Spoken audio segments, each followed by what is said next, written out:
to the Milton School Committee meeting via remote access for July 8th, 2020.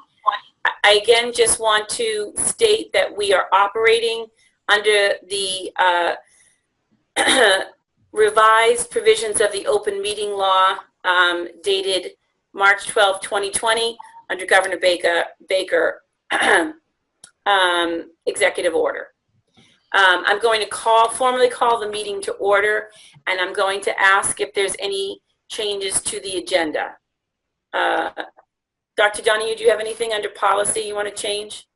So we're going to, under policy, we're going to discuss some of those agenda items, but they're not going to be first readings. Okay, so discussion of policy JBB and IHBHE.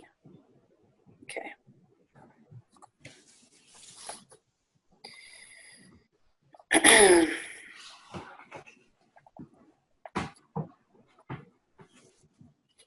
Okay. All right. Next, we're going to move on to citizen speak. I anticipate that we may have a large group for citizen speak tonight, and it might be the first time some people have attended a school committee meeting. So I am just going to read over the Milton School Committee public comment at school committee policy, just so everyone's familiar with how citizen speak runs. So the Milton School Committee invites Milton residents to attend its meetings so that they may become better acquainted with the operations and the programs of the Milton Public Schools. All regular and special meetings of the committee are open to the public. In addition, the committee wants to hear the ideas and suggestions of Milton residents. In keeping with this goal, the committee reserves up to the first 15 minutes of each of its regular meetings for citizen speak. In order to hear from as many Milton residents as possible, and also to enable the committee to conduct the business of the Milton Public Schools in an orderly manner, the following rules and procedures are adopted. The length of citizen speak shall not exceed 15 minutes unless it is extended by the chairperson, I'm going to say. It shall not exceed 30 minutes except by a vote of the majority of the committee. Speakers will be allowed up to 3 minutes to present their material. At the beginning of each regular scheduled meeting, Milton residents shall be invited to address the committee. The chairman of the committee shall instruct those Milton residents who wish to speak to sign in to the Citizen Speak sign-up sheet. He or she shall call to attention of the prospective speaker, copies of which will be available at the next sign-up sheet. Citizens signing up to speak shall provide both their names and their Milton addresses. Speakers may offer such opinions of school operations and programs as concern them, but in public session, the committee will not hear personal complaints of school personnel, nor against any members of the school community. Under most circumstances, administrative channels are the proper means for disposition of legitimate complaints involving staff members. Improper conduct and remarks will not be allowed. Defamatory or abusive remarks are always out of order and shall be ruled so by the chairman. If a speaker persists in improper conduct or remarks, the chairman may terminate that individual's privilege of address. All remarks from the citizens will be addressed to the committee. Written comments that would require more than 3 minutes to read should be presented to the committee either before or after the meeting for review and consideration for appropriate time. So the first thing I'm going to do is I am going to make a motion to extend citizen speak this evening to 40 minutes. So if there's a lot of people here tonight, that should give everyone a chance to speak under the 40-minute time mark. So I'd like to make a motion to extend citizen speak to no longer than 40 minutes tonight. Can I have a second? I'll second that. Okay. I can see everybody, so all those in favor of extending citizen speak to 40 minutes, please raise your hand. And aye. Okay, it's unanimous. Also, because we are virtual and we're using Zoom tonight, You obviously can't sign in on our regular sign-up sheet in a non-COVID world. So what I'd like to do and how we're going to run it is, if you want to speak at Citizen Speak, then you should raise your hand. I'm going to turn it over to Dr. Pavlicek because he's running the technological part of it. So it might be some people's first, everyone's using Zoom, but there may be some people on this call that it's the first time they're using Zoom. So Dr. Pavlicek, can you just go over the raising of the hand and how you'll unmute them, etc. So if you go to the list of participants and go to your name, you'll have the ability to do what's called a raise hand. We will see the raised hands in the chart I have here. Unfortunately, it doesn't come in the order that if you raise your hand. I will try to do that as best as I can. If you're on a phone, you should hit *9, and that's a raised hand. So that's how we'll proceed. So again, raised hand or *9 if you're on your phone will alert Dr. Pavlicek to unmute you. What Dr. Pavlicek will then do is say, I'm unmuting, I'm just going to use an example. I'm unmuting Alicia Peterson. And if he unmutes you, then Alicia, I would then ask you to say, I'm Alicia Peterson, I live at 250 Pleasant Street, and then you can start your statement. So that's how it will run. And I'll give a moment, we'll give a moment for pause because I know we're, in this technical world and there might be a couple of glitches. So if everyone can just have some patience, and we're going to work through it as best we can. So at this time, I'm promoting Beverly Ross Denny, who is the first person. Okay.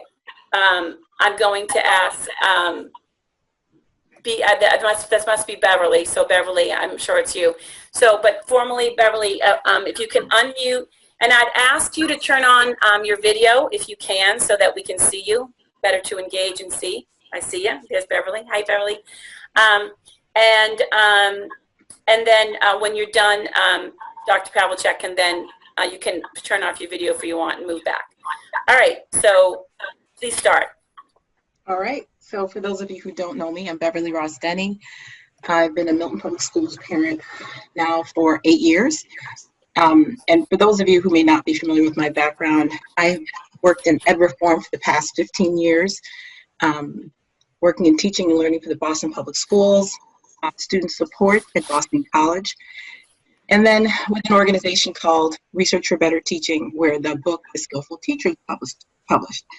I had the great fortune to work with very high-functioning districts, as well as those who needed growth, and I learned a lot along the way.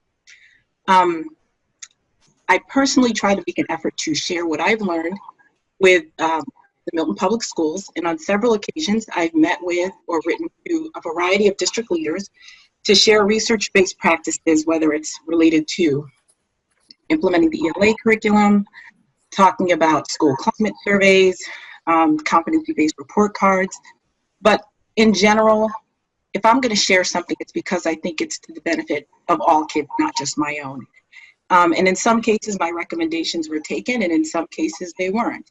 But in either event, I respected the decision of the district and moved on. For this reason, what happened with Ms. Jarrett was very troubling to me. I recognize that there's a lot of opinions as it relates to what should and should not happen in public schools, and it's very difficult when you're working in public. But I've always shared my credentials with people so they knew that I was coming from a credible place, and that typically you could tell that my intentions were sincere. There was nothing that I had personally motivating my concerns. And that's what made this incident so troubling, because I don't know how many families may have expressed concern with what Ms. Jarrett said, but in all fairness, I think we all know it was in violation of the district conduct code, and there were repercussions for this person. And just to reiterate the point, when you have people who are credibly trying to help the district, their sometimes their advice isn't taken, but there were a few people with whatever political influence they had that were able to have undue influence on people who would otherwise make a different decision. In general, I was very proud of the response of our residents, whether it was adding their signature to a letter or whether it was protesting with the Milton Education Association. But what I am not so proud of and was very disappointed by was the other attention that we've received in this town. When I moved here, Milton was on the list of one of the best places to live. And now we have the dubious honor of receiving the WGBH 2020 New England Muzzle Award. We've been written in the Globe. We've had op-ed pieces written, and Ms. Jarrett was interviewed on WBUR. And this is more attention than I anticipated, and I'm sure many families in Milton were probably equally embarrassed by. When I reached out to a colleague who was in the press and asked, hey, you know, what do you think about this? And her response was, this isn't new news. Everyone knows that these little towns are racist. And I was both horrified and disappointed by her reaction. I believe we're better than that. I have lived in this town since my sons were 3 and 5, maybe even younger than that. And I know people here to be kind and generous and welcome us. And, you know, some people did not, but those were few and far between. But since this has happened, many of my friends reached out to say kind things, but there are also people on Milton Acres not being nice. And I've mentioned to both Mary as well as the school committee that there are students that are now using social media to hear out conversations that adults normally or should be part of or could mediate.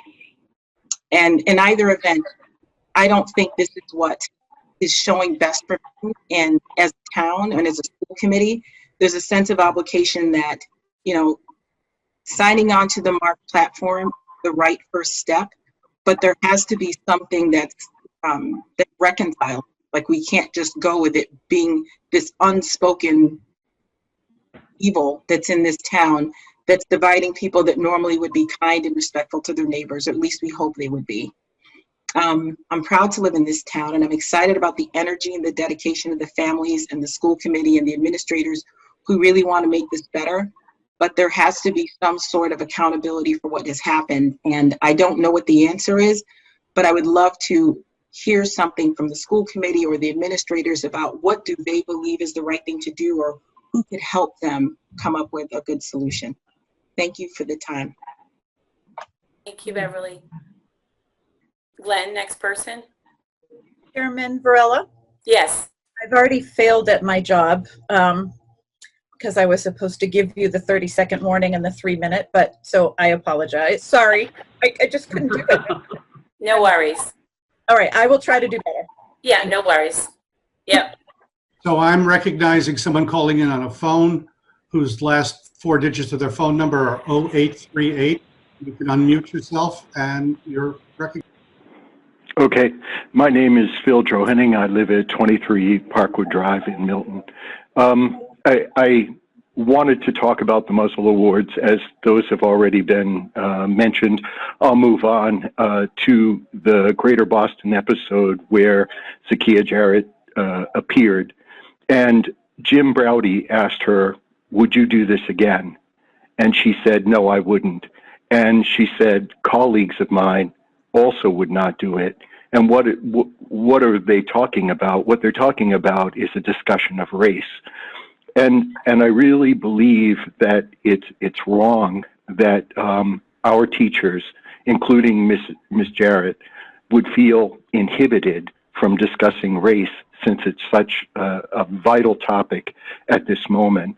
I feel that it was definitely wrong for school administration to put any kind of impediment on a mature discussion of race. And I think we have to trust our teachers, that we trust every day to use good judgment in deciding how they will handle such a topic. Additionally, as I look at Chapter 272, Section 99 of Mass General Laws, I believe the school committee needs to do an investigation of this situation. The select board has said that any employee of the town would be investigated as Cindy Christensen was investigated.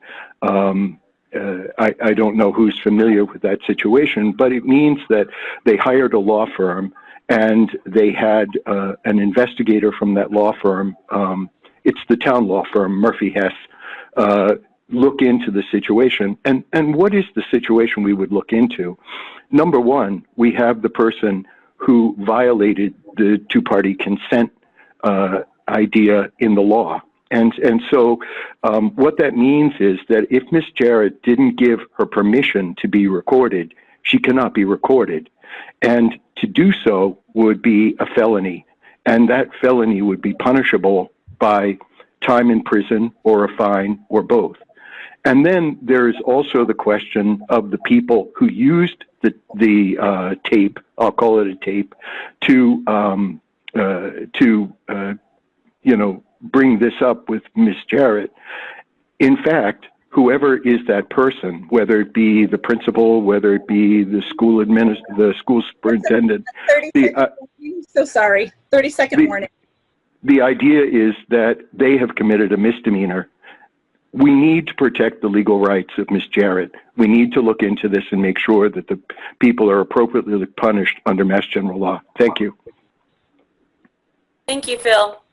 Glenn, next speaker, please.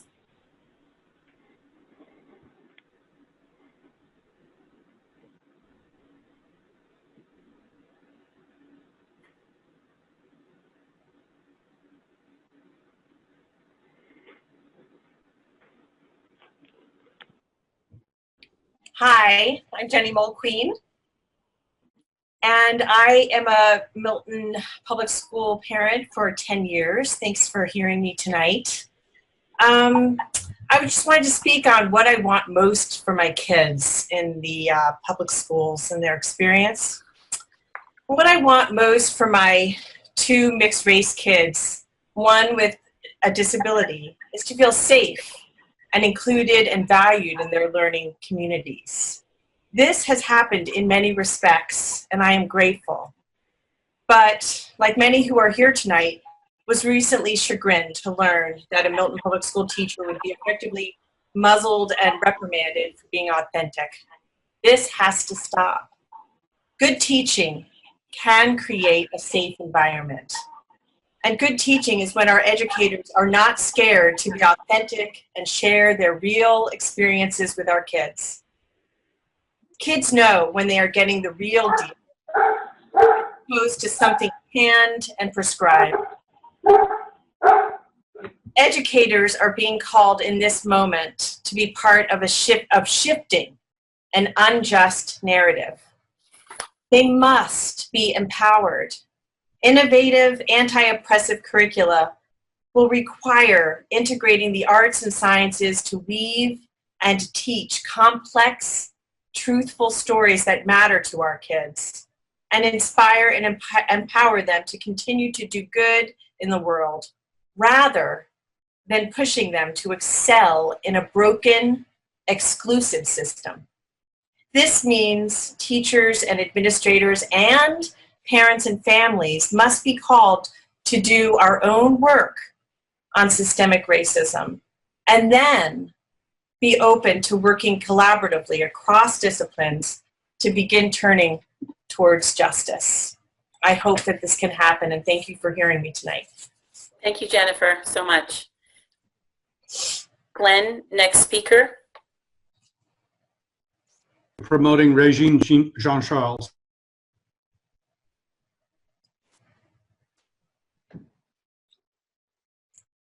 Good evening. This is Ohene Asari. I'm here with my wife, Regine Jean-Charles.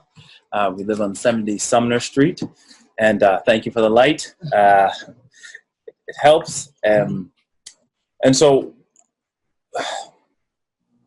there are a few things that come to my mind in particular at this time, much of which I've shared with you. I'm not sharing anything new that we haven't shared already with the school committee. and with Superintendent Gormley and with Principal Fish. You know, I want to express to you all, and I realize that in talking to folks, many folks say, well, I don't understand. This is not my experience. I need to learn.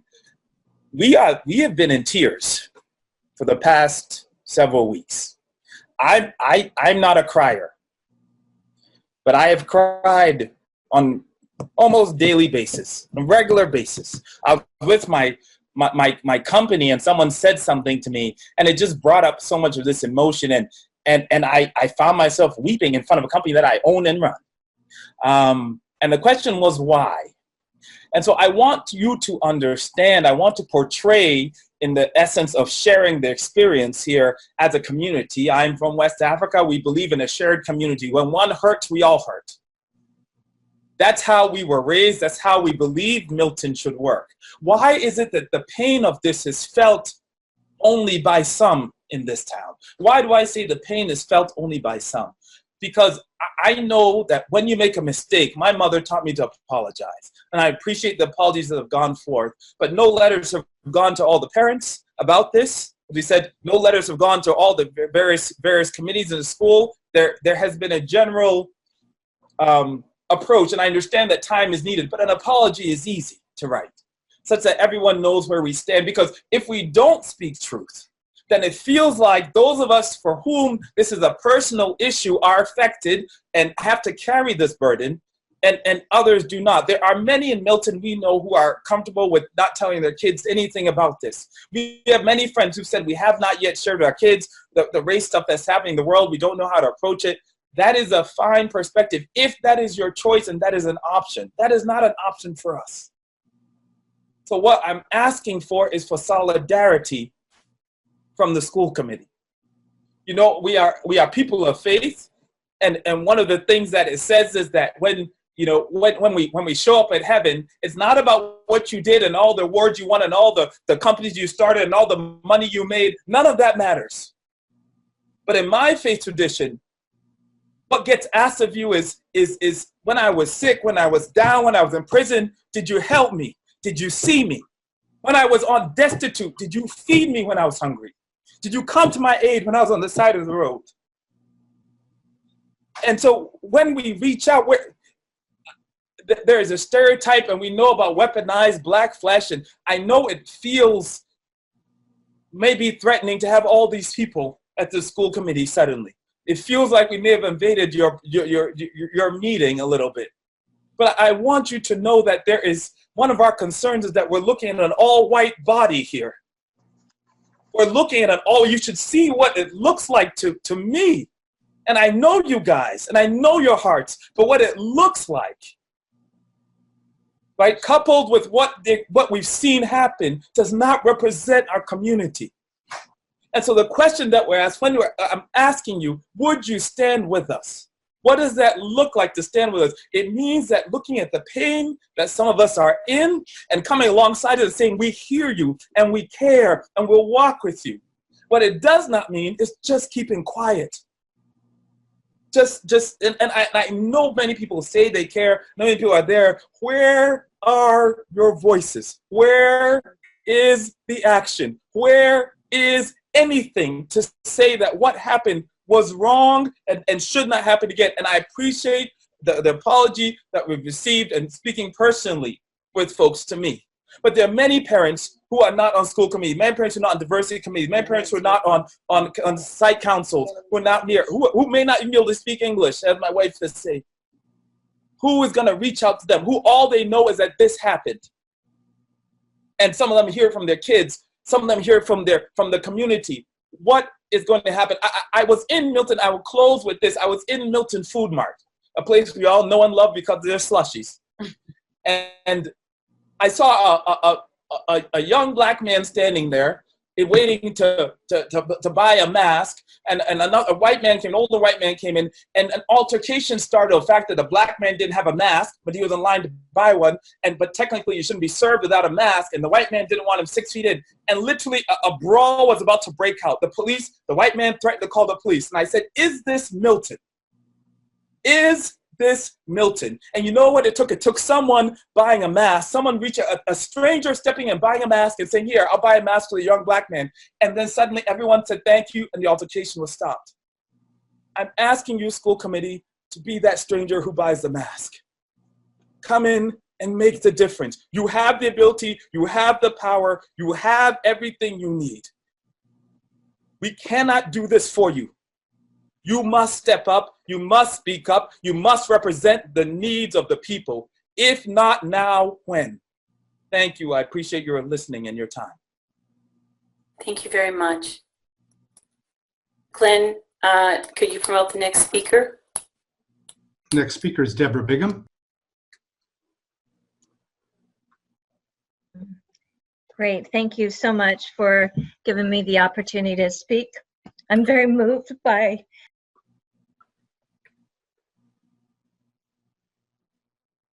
Oops, Deborah, I think we lost you. Glenn, can you get her back?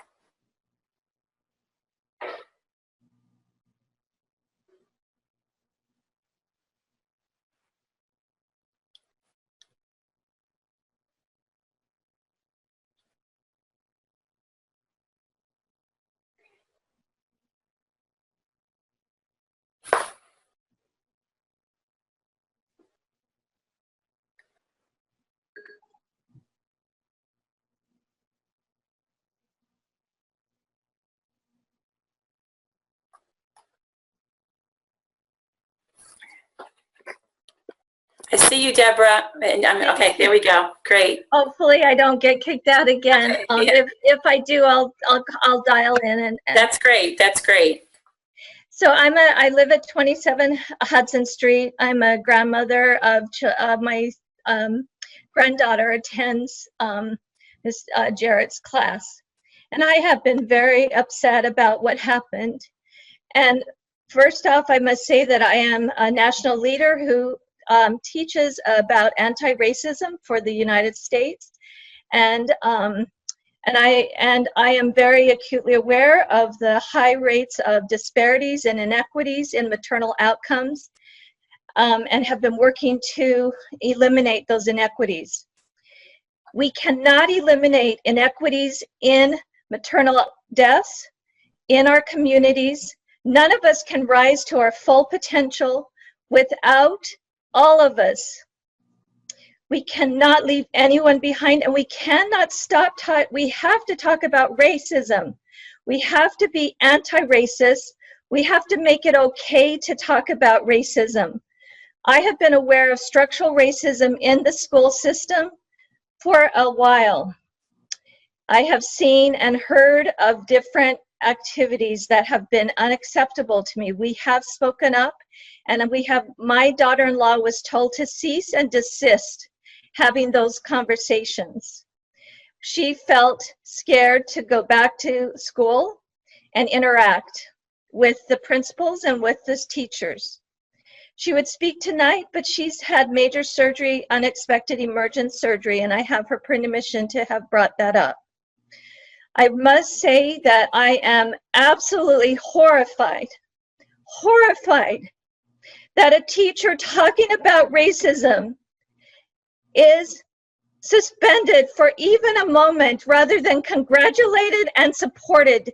These are very uncomfortable conversations, and all of us are going to be very uncomfortable because structural racism is all around us, and it will not go away without us healing and talking about it and making it the norm to discuss and to change and to eliminate.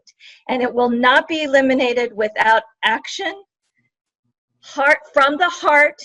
We are all humans, and regardless of the color of our skin, not one person in our community should be treated disrespectfully, regardless of who they are.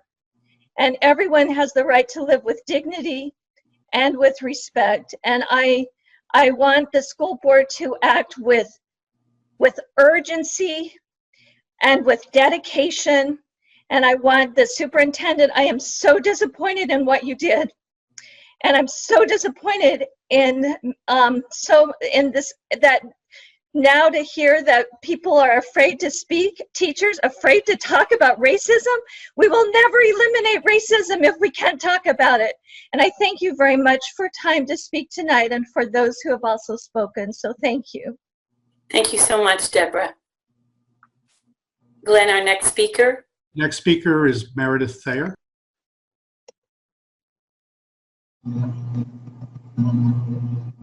Chairman Varela? Yes. So I'm really, really bad at this job. This is hard. I might just hold my phone up when it's 30 seconds as a visual cue. Would that be okay? I think that might work. Sure, that better. Just because we definitely want to get everyone in to speak. So Yeah, that might be better. Yeah, because it's too hard to interject. So those of you on the line, yeah, Dr. Spalding will just kind of give a warning that, just so everyone gets a chance to speak. That sounds great. Thank you so much. I appreciate that. Thank you. All right. I'm sorry, Glenn. Is the next speaker ready?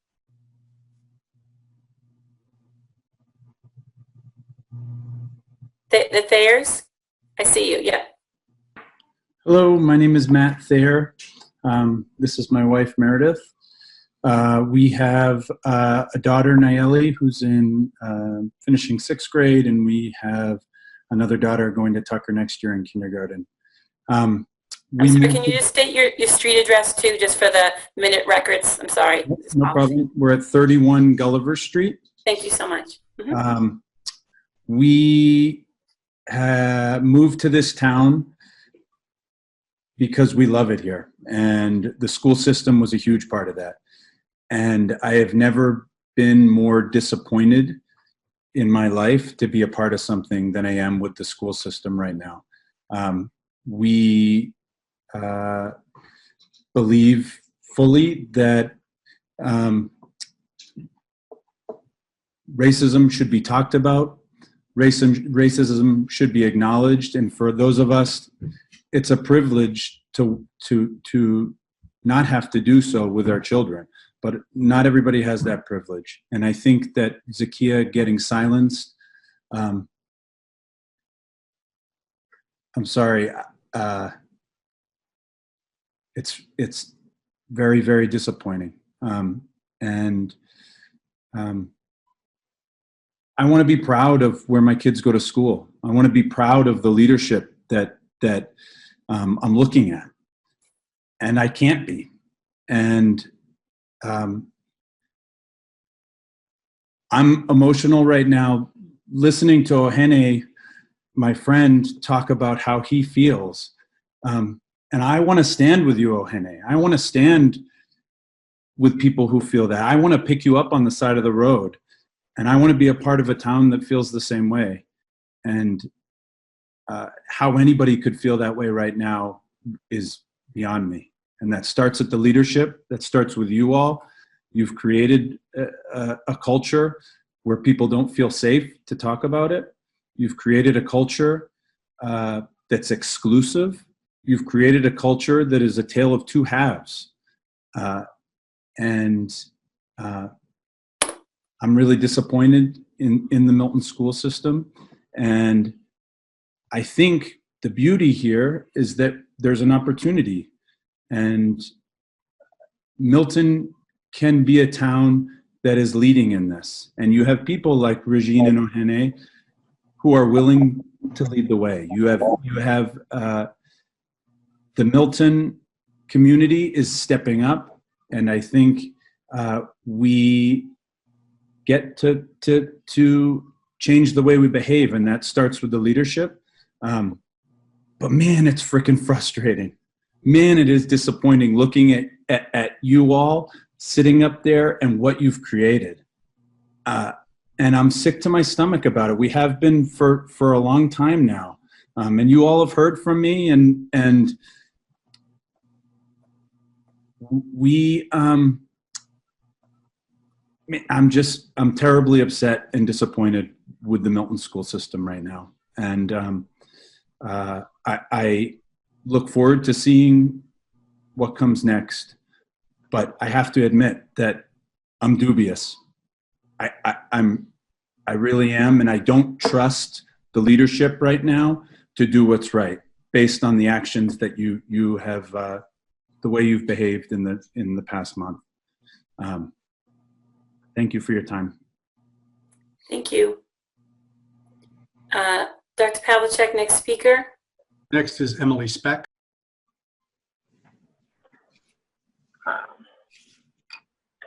Hello, thank you for allowing me to speak tonight. Can you hear me? Yes. Okay. So I'm Emily Speck. I live at 84 Beacon Street Circle. I have a rising third grader at the Tucker School who's sitting next to me doing her summer reading right now, and a rising sixth grader who I'm very trepidatiously planning to send off to the Pierce School next year. And I think the transition to middle school is always a little bit scary the first time a parent has to go through it. But the events over the last month have really doubled my fear about whether that is a safe and caring and loving place for my son to learn to be part of a community and care for all members of that community. And I think that's unfair to us as parents, that we should have that fear about sending our children to the school in our town. The first time I addressed this board, the school board, was around 9 years ago when we were considering the cap on the French immersion program. And that was a very different time and a very different place, and we were all in the high school auditorium. And a lot of people were coming to talk about how it was going to split up their families who had someone in French and maybe their other kid wouldn't be in French. And a lot of really kind of personal, individual concerns were being brought up. But I went to that meeting because we had set up a system that was feeding into structural racism at that time, because by creating a program where some schools had half of their seats be French immersion opportunities for students, and other schools only a third of their seats as opportunities for French immersion program, and the school with the highest number of students who were underrepresented in the French program were one of the schools that only got a third of the seats for the program, I felt like was an inequitable solution and a structurally racist solution to that problem, even though I knew a solution was needed at that time, and I supported the idea of a cap. To be almost a decade later and to still have so much structural racism in our school is maddening to me. To know that the young men and women of color at the Pierce School are getting disciplined at rates that far outstrips the percentage of them in that building, that's maddening to me. I do not want my son going into a school where he gets a message that kids of color are not as good or not as well behaved because they get disciplined more for the same kinds of things that him and his white peers do not get disciplined for. It is so important that we change that culture now. We should have changed it when we were first having these discussions 10 years ago, and we didn't. And now we have a problem that's on national news.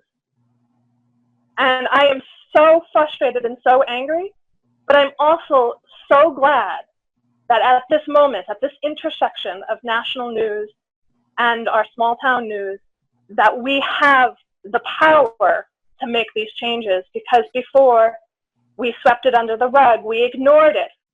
I was told when I brought up those French immersion concerns, oh, don't worry, you'll get into the program. That class is never full. That was not the solution. That was not the answer I was looking for. What I was looking for was, you're right, that program is inequitable. We do not have a fair distribution of all of the people in our town represented in it. And we need to change how we set that program up so everybody gets a fair chance. Now we need to change how we set up programs so everybody gets a fair chance in our town, and that my children learn that they are part of a community of wonderful and diverse people that they respect, and that it does not matter if they look different from them, because they know all of the ways that they contribute to their community. And I'm so glad my kids started out at Tucker and got to learn that message before they had to go off to Pierce. And I hope Pierce becomes a place that I can also be glad to send my kids to. Thank you. Thank you so much. Glenn, next speaker. Next speaker is Yawa Degbo. I can't hear you.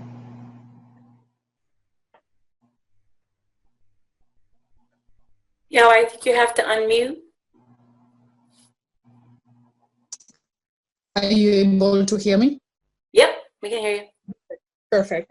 Thank you very much for your time today. So my name is Yawa Degboe. I live at 208 Brush Hill Road in Milton, and I'm the mother of a first grader at Tucker. I'm talking today to ask the Milton Public School and the school committee to create conditions where Black and Brown children are not struggling but thriving like their white peers. Remote learning has been a difficult experience for everyone, including my first grader as well, who is eligible for an individual education plan. Even though the learning environment has been transformed in response of COVID-19, this change gave me an unprecedented insight into what's going on in the school and specifically into my child's school experience. I made some observation that I would like to share with you today, and that really alarmed me about the inequity in the Milton Public School. So tonight I'm not going to share any data, nothing at all about structural racism or anything. It's just going to be my story.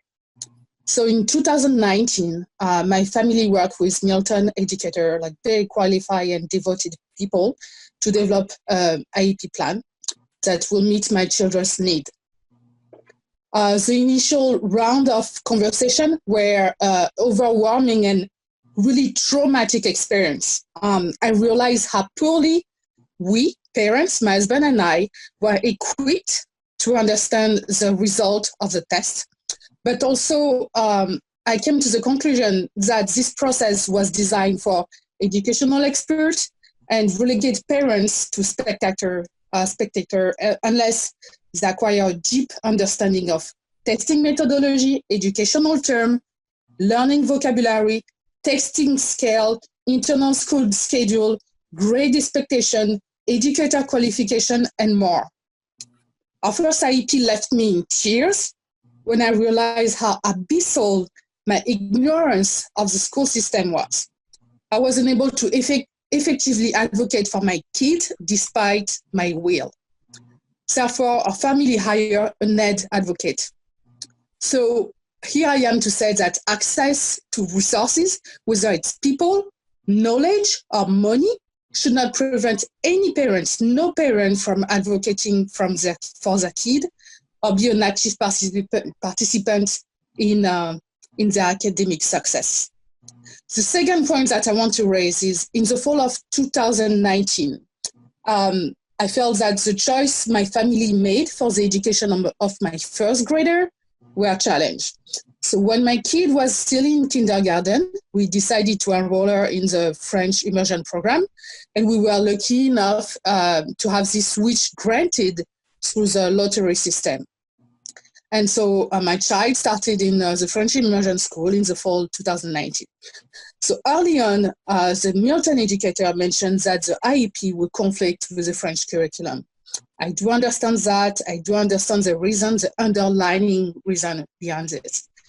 But while the volume of French learning will gradually increase in the fall to become a fully immersion program by January 2020, the support provided within the framework of the IEP will be provided in English only. So our family was encouraged without being told clearly, let's be clear, was encouraged without being told clearly to consider dropping out of the French immersion program. To this day, there is no individual education support provided in French, except for reading support, to help meet the need of child like mine that are in IEP, but whose parents elected to put them in the French immersion program. This program has been run in Milton for 25 years. The program started in Milton 25 years ago, but to this day, Milton does not provide adequate support to students eligible for the IEP within the French immersion program. So I can help but wonder how many families in a similar situation than mine elected out of the French immersion program because of that. The reduction of an IEP should not prevent no child from accessing the second language at any at early age and benefit from the full width of the program offered within the Milton Public School. So we stayed without saying that we stayed within the French immersion program because we stick to our initial plan. The third point I want to raise is in the spring of 2020. Chairman Varela, that we've gone past the 3 minutes and I'm just worried about, I'm so sorry to interrupt, just worried about folks and everybody being able to. Sure, I'm just going to wrap up here. So I will say that this story is unique to my family. Of course, there's unique challenges, but the consequences are not unique to my family. And the observations that I made were shared with like many other Milton parents. And what I'm asking here is for excellence and equity in Milton Public School for all students, regardless of race and bias and inequity. So last thing that I want to bring up here is, since the school went remote, is we did notice within the composition of the class and within the composition of the IEP classes, an overrepresentation of Black and brown kids in those classes. And I do wonder why. And I can't help to wonder what such a situation, what Milton can do to change that. Thank you.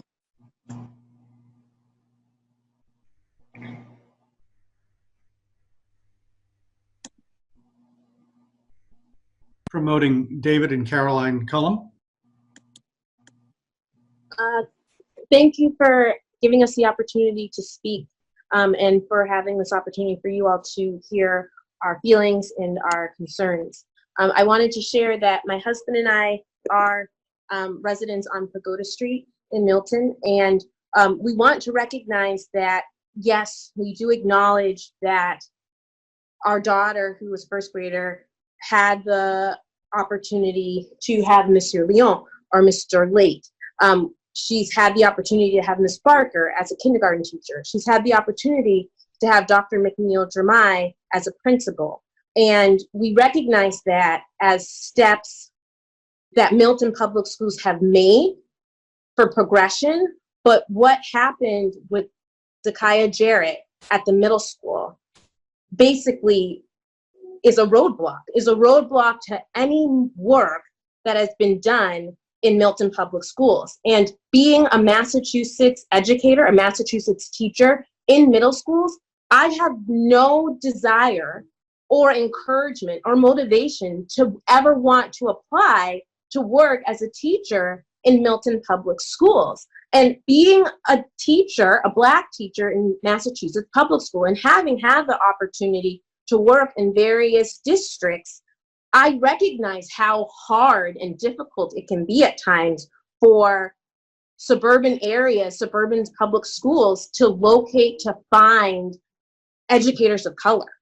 And recognizing that all of this is in state news, national news, is so tragic. And as the superintendent's committee, as the superintendent's office, you need to understand that that decision to suspend Zakiya Jarrett has really had and will have ramifications for your recruitment of teachers of color. I have friends who are teachers of color in Massachusetts and beyond, and hearing this story is not helpful.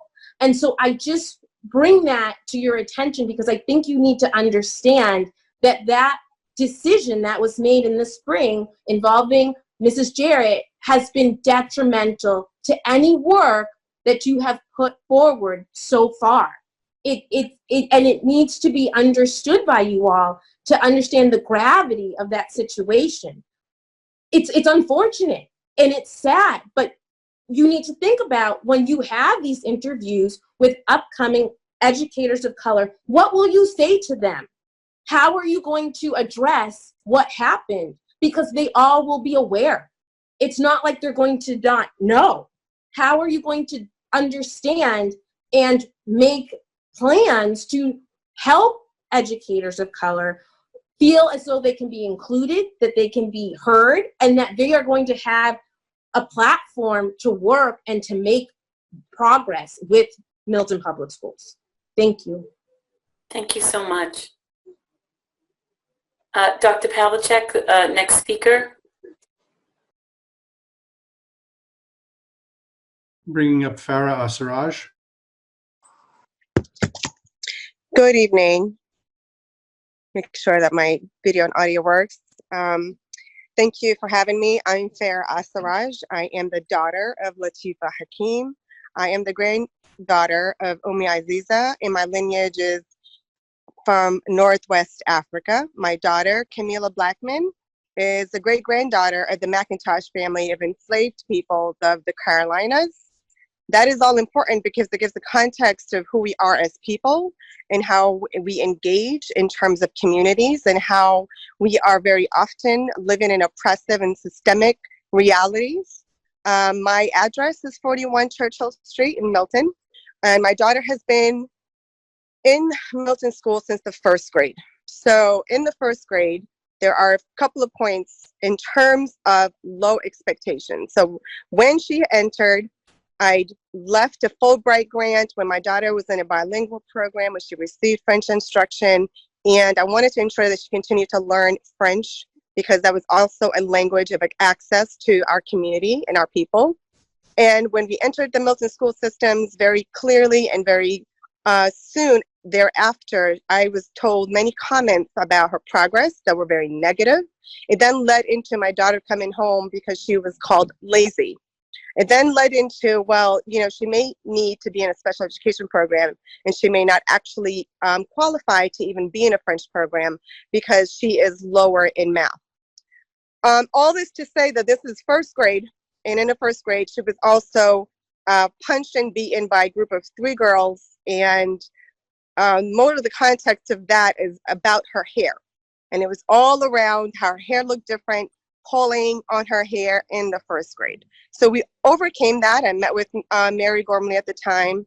We talked about some of the issues and the cultural and the religious aspect that we are Muslim, that my daughter, even though the teacher knew that we were Muslim, were given Papa Noel books for Christmas. Then thereafter, we were given some sort of pro-Islamic books that she had found in some basement. That same teacher, after I've gone to Mary Gormley and addressed these issues and concerns, and was told that this would be addressed at some point, and there needs to be more cultural competency trainings. And at the time, I used to do a lot of cultural trainings in the state. I'm a state trainer for cultural competency, retail, and so forth. That this, you know, would be more of a systemic, and that, you know, I joined CDM, I joined a diverse Milton's committee, I joined all the other committees with working as a single mother. And not just working, but I was working as a director in Boston Public Schools. So in that time frame, nothing changed. Then next year, that teacher became Teacher of the Year in the school. I was not the only parent who complained about that teacher and brought up those concerns and issues. Fast forward on the point of using the N-word in hate crime and incidents.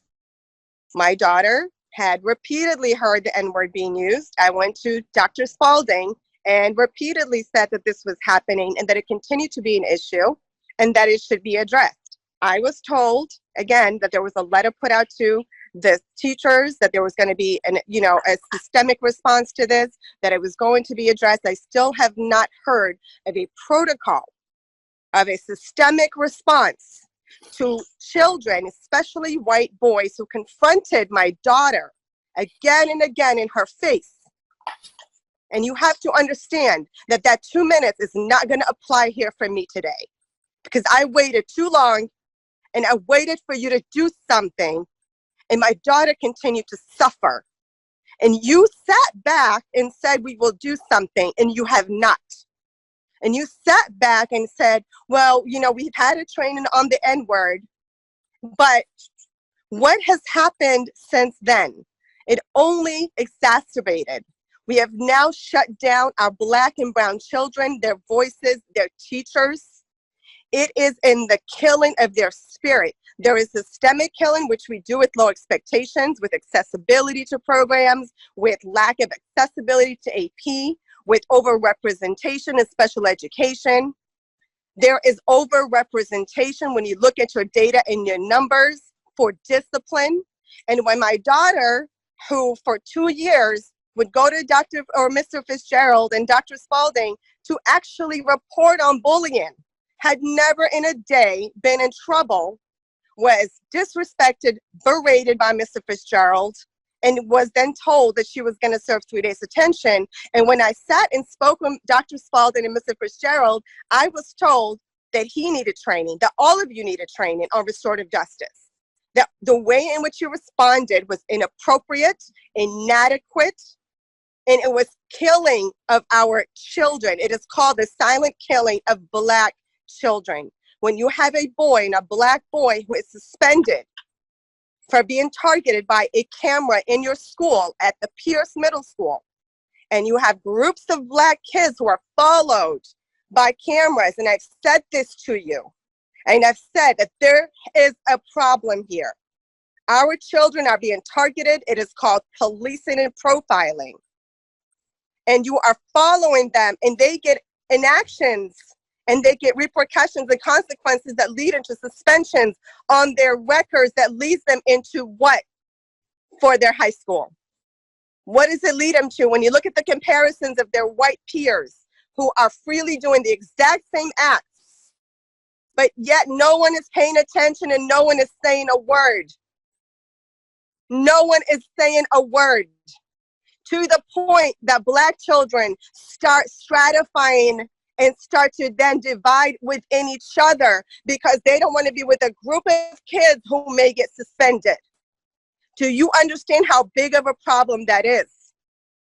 That within our own kids, that there's only so much that we can say. But when my daughter continues to come to you, and Dr. Spalding, she went to you with a friend to report a staff member who called a group of them monkeys, and there was no response.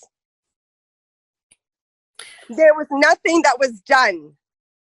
I still have not gotten responses to this day on these issues that persisted. And it's not just about my daughter and her identity and her killing of her spirit.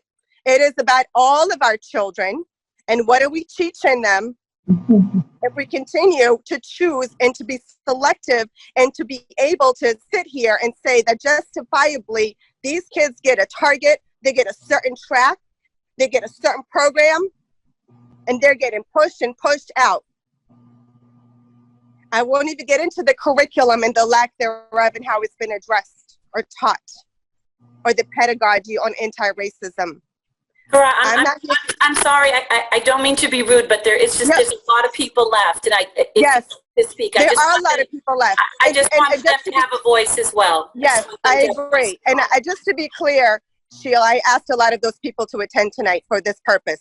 Just to be clear, we're all attending for this purpose. It's not just the Kia, it is for all our children. And I won't have time. I'm taking my vacation time, and Martha's been here to sit here and cancel my dinner plans.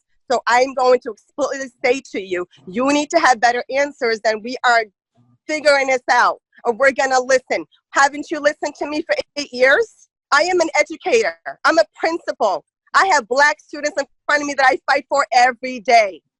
Every day. I am tired. I am tired. Do you understand the pain that we go through? Do you understand what it's like to have your Black child come home and feel defeated and say, guess what, mommy? You shouldn't be surprised. That's Milton. Of course, Miss Jarrett is going to be suspended.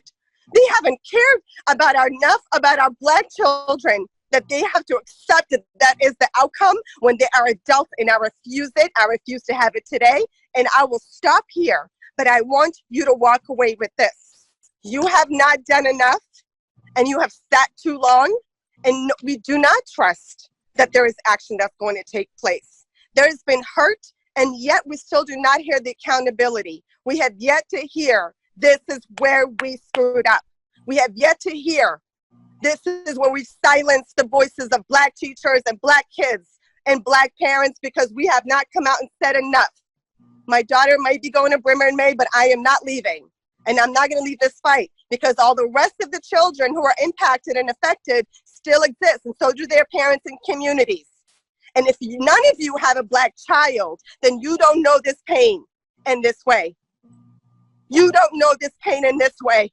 To have to tell my daughter, turn that social media off, turn those comments off, ignore those same boys that Dr. Spalding, she went to you and complained about. And I said to you, I am not comfortable to put her in front of them and be attacked even further. Where are you all standing up? When are you going to speak up? When are you going to do something? Because I am tired and exhausted from it. And tonight is just the start. I believe you, me. This is a start. And I'm getting very emotional, but I really hope that you can hear and feel my emotion. Because this cannot continue, and we cannot continue to be silenced. And this anti-racist systemic education, it can't be done unless there's change within leadership and how you respond and how you take accountability and transparency and repair the harm that you've caused. Thank you very much for making the time for me to continue speaking. Thank you so much. Dr. Pavlicek, the next speaker.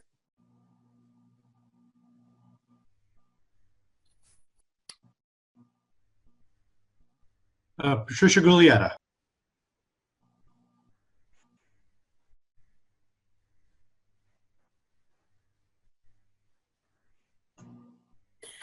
I'm sorry, Trish, we can't hear you.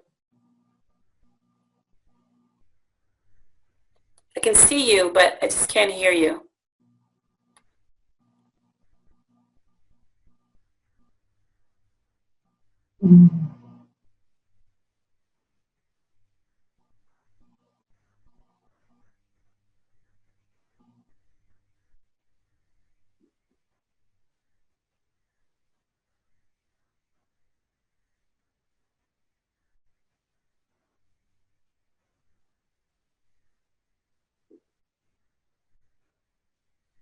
Still.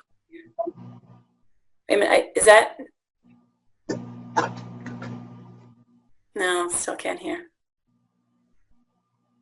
Do you want to try to resubmit in? Mike Lynch, are you watching? Why don't you think we can hear her? It must be a setting on her end. I'd suggest just trying to call back in again. Call in. Yeah, Trish, if you could try calling back in, we can let you in that way. But can we move on to the next person and go back to Trish? Right, so I've promoted to Stacy Solomon.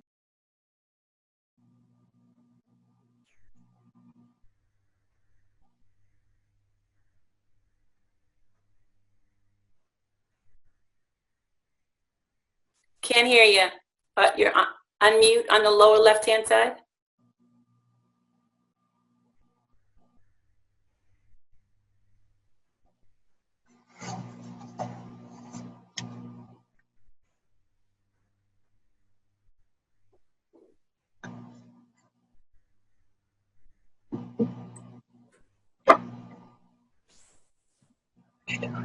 Looks like she's left the meeting. We'll have to rejoin. I'm looking forward to.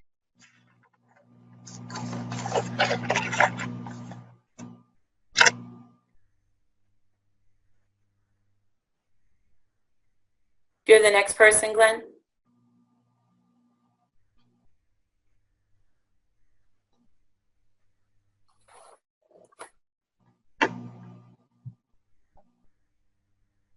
Next person is Tamoria Solomon. Wait a minute. Wait a minute. I think that Ms. Solomon is coming in. I'm sorry.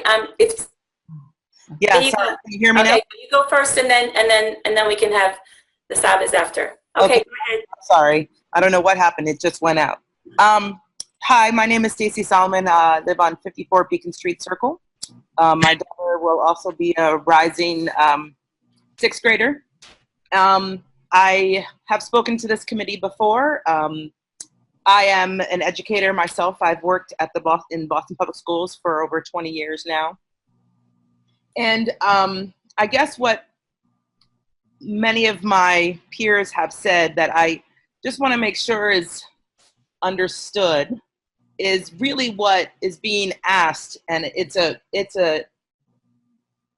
basically an overhaul, right? So I think what we want to understand is that it's not just about allowing our teachers to talk about race, which is definitely something that we want, but it is sort of a restructuring of how Milton Public Schools works.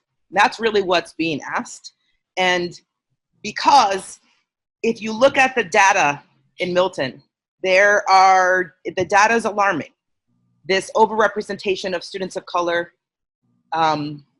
in your behavior policies, the overrepresentation of students of color in special education, your underrepresentation of students of color in your advanced programs. This idea of tracking in and of itself is a systemically racist trait or system. And it means really taking a long, hard look at what's happening. My daughter is 11, and when things come up, she is a biracial woman, young girl, I should say, young woman, and she is also Jewish. And a lot of what she hears are the negative things that are happening to people like her, people that look like her, and not only from people of color, but also by being Jewish. There's been a lot of things that have happened recently. And what I need my daughter to hear, and not just from me, because I am a white woman, the rest of my family is not, but this is also about what the previous person started to talk about, but it's about pedagogy. It's about what happens, where are these students represented in your curricula, right? What's the history that the kids are learning about? Whose history are they learning about it? Whose perspective are they hearing from? And see themselves represented not just in things like slavery, but in all of the wonderful attributes and contributions that people of color have made, and really understanding perspective. And so what all of us are really asking is something really monumental, is an overhaul of how teachers are trained. Really, what are your expectations in a classroom? Are your expectations quiet and sitting quietly and patiently waiting your turn? Because that's not how students learn anymore. That's not how students should be learning. You know, my favorite type of classroom to walk into as someone who's an administrator in BPS is a chaotic, crazy looking classroom. That's what I want to see. I want to see kids being able to walk around and move and express themselves in all sorts of varieties of ways, and I want their voices to be heard in a variety of ways. And so this is about your policies, your procedures, your pedagogy, your training, your curriculum, all of it, because Milton has the opportunity to do that. I will say I work for a system that has all the same problems. And it hurts me every day because it's making it harder and harder for me to wake up every day and work for that system. But BPS is also a ginormous system and much harder to make these changes in because of how big it is. Milton, you know, it's 6 schools, excuse me. 6 schools. That's it. It's 6 schools. To be able to do this is possible and necessary. And I really hope that it's something that this panel takes on. Also, really thinking about your hiring procedures and making sure that you're representative of who we teach and educate in this system. So I just wanted you to understand that this is no small undertaking, but it's a very necessary one, and it is a possible one in a short amount of time, not a month or even a year, but it's possible in a system that's as small as 6 schools. And I really hope that it's something that you really consider taking on. So thank you for your time. Thank you so much. So that Glenn, who are we going to next? The Sabas are waiting. They were. Okay, the Sabas. Yep. Okay. Good evening, everyone. My name is Tamoria Saba, and next to me is my husband, Robert. We live at 17 Brookside Park. I'm a maternal health advocate with a focus on trauma, mental health, and racial equity in healthcare. I'm a commissioner for the state of Massachusetts on the Senator Ellen Story Postpartum Mental Health Commission, as well as an advisory member of the Title V Maternal Child Health Grant Committee. But for the purposes of this conversation, We are the parents of a rising 5th grader and a rising 1st grader at Tucker Elementary. So one of the first things that I'd like to speak about with you is in listening to this call tonight, listening to the parents, and also looking at your reactions. I think the most important thing that you can do as individuals is realize that you are not capable of understanding this issue. I think that there needs to be a lot of humbling and really a focus on listening to these stories, and not just listening, but choosing to believe everything that you're hearing. As white people, you have not been on the receiving end of any of this behavior, and it is so important that you validate all of the lived experiences that you're hearing tonight, because that's where the beginning of healing actually can take place. If you are not capable of inside of yourself saying, I don't understand, and then moving from that and saying, but I believe all of them, this is not an opportunity to question or disbelieve. I think we now have more than enough proof to know that this is a deep set problem, and it always has been. But you have been given an extraordinary resource in all of these parents who have come together, and they want to help you. And I think that you should really be receiving this as a gift that the parents are still saying, we are here, we're going to continue to speak up, and we want to be involved. So with that said, Dr. Gormley, I sent you an email a couple weeks ago laying out my background, explaining who I was, and asking if I could be a part of the task force, and I never heard back from you. So these are the types of missed opportunities that are a problem. When you have a Black parent reaching out who has certain expertise and wants to contribute, why not respond to that person and say, I want you on the team, you know other people who would like to be on the team, we need your help. Now, I gave my address earlier, and I'd like to talk about that for a minute as well.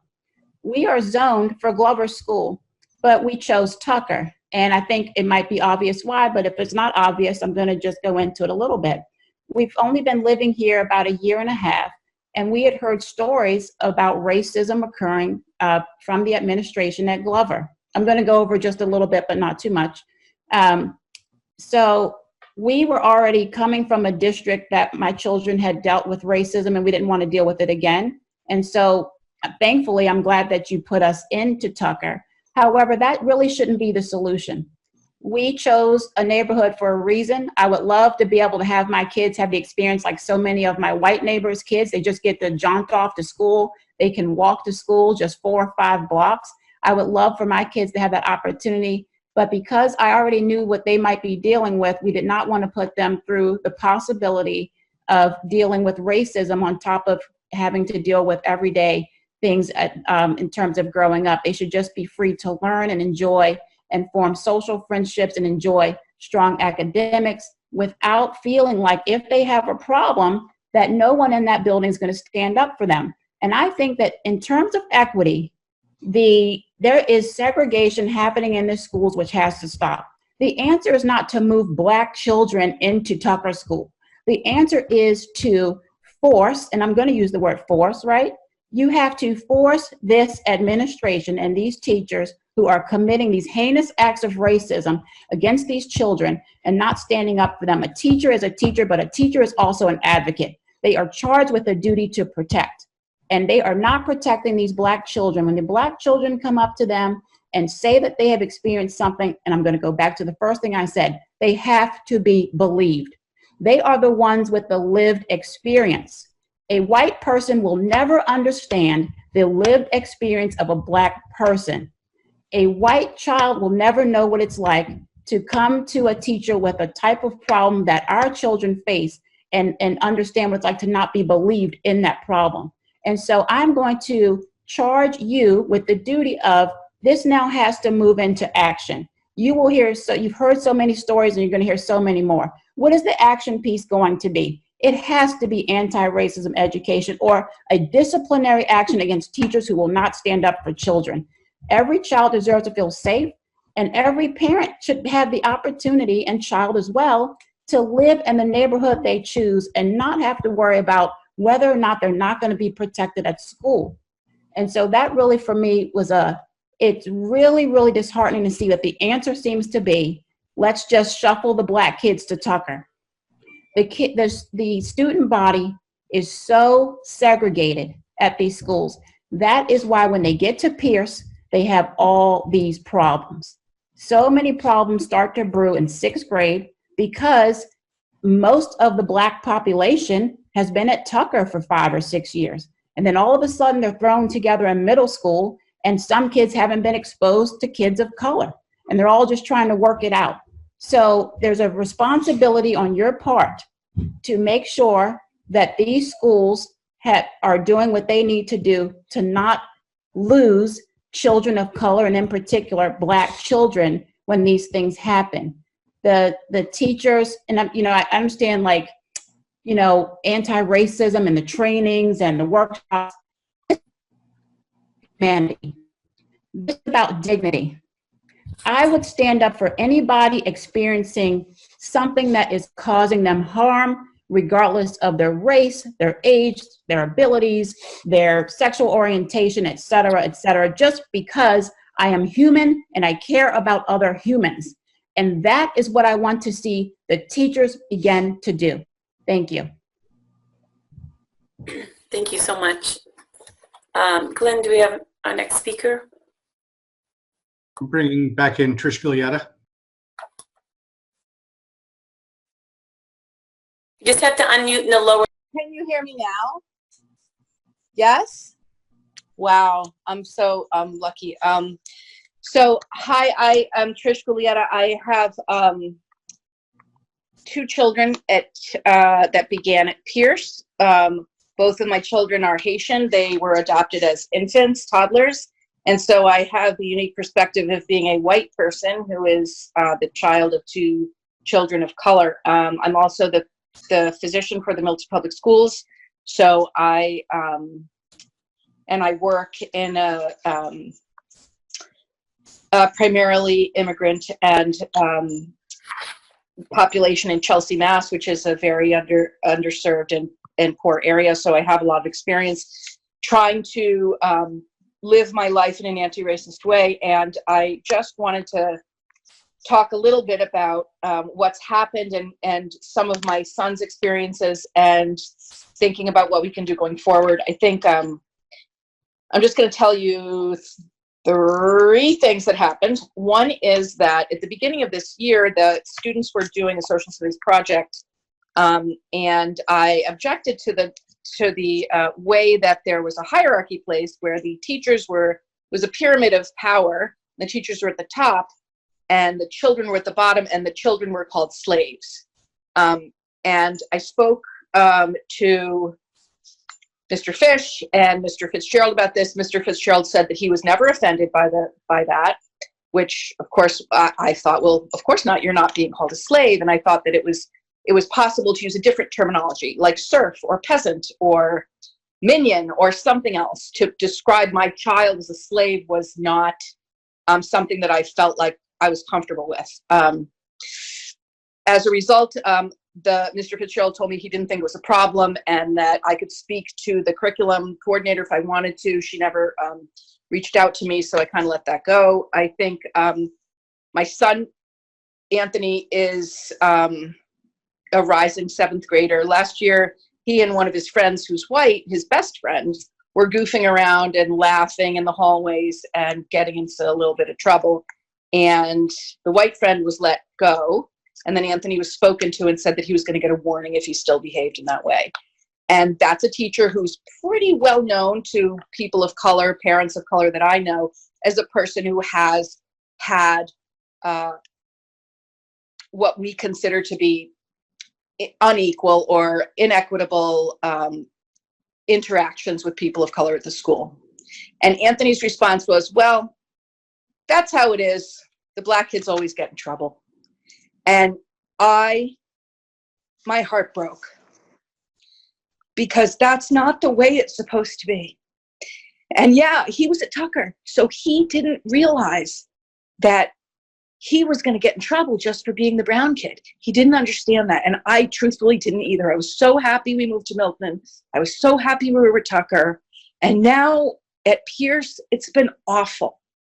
He sits at the Tucker table where all the brown kids sit. and they're always getting in trouble, and none of the other kids are getting in trouble. And the other kids can be doing the same thing back and forth. But if a brown kid gets in trouble, then they get suspended. And it's just the way it is. Good kids, A students are getting suspended for things that everybody does. I don't know if people are more threatened because it's a brown person. I don't know what it is. But for me, this has been, what am I doing? Can't we just go back to Tucker where I was told, your kids were too sheltered at Tucker. Well, I'm glad they were sheltered. I'm glad they were sheltered from this kind of experience.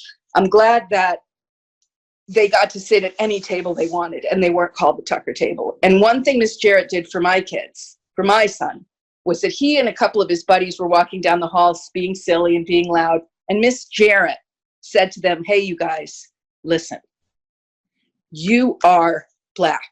You cannot be behaving like that. Because the expectation is anything you do, you will be judged for that. And that lesson in 6th grade, I'm sorry, but I wasn't ready for that. And I think my kid has just accepted it as his lot. And that just kills me. So I feel like this is a stepping stone. This is a break. This was a crisis of conscience, and that we can go on from this, and we all have to try. And it's not my kid's job to try. It's the school's job. It's the teacher's job. Those teachers that behave that way to children need to be singled out. Those people that behave that way to my children need to be spoken to, re-educated, let go, or something, because this kind of culture is breaking my heart, and I don't know what I'm going to do about it. And I think everyone has good intentions, but we need to start working at, like, some of the things these other moms have said. I hear you, I feel it too, and I don't know what else to do, but we have to do something to make it go forward. And that's it. Thanks. Thank you so much. Glenn, our next speaker. Sandra Joseph.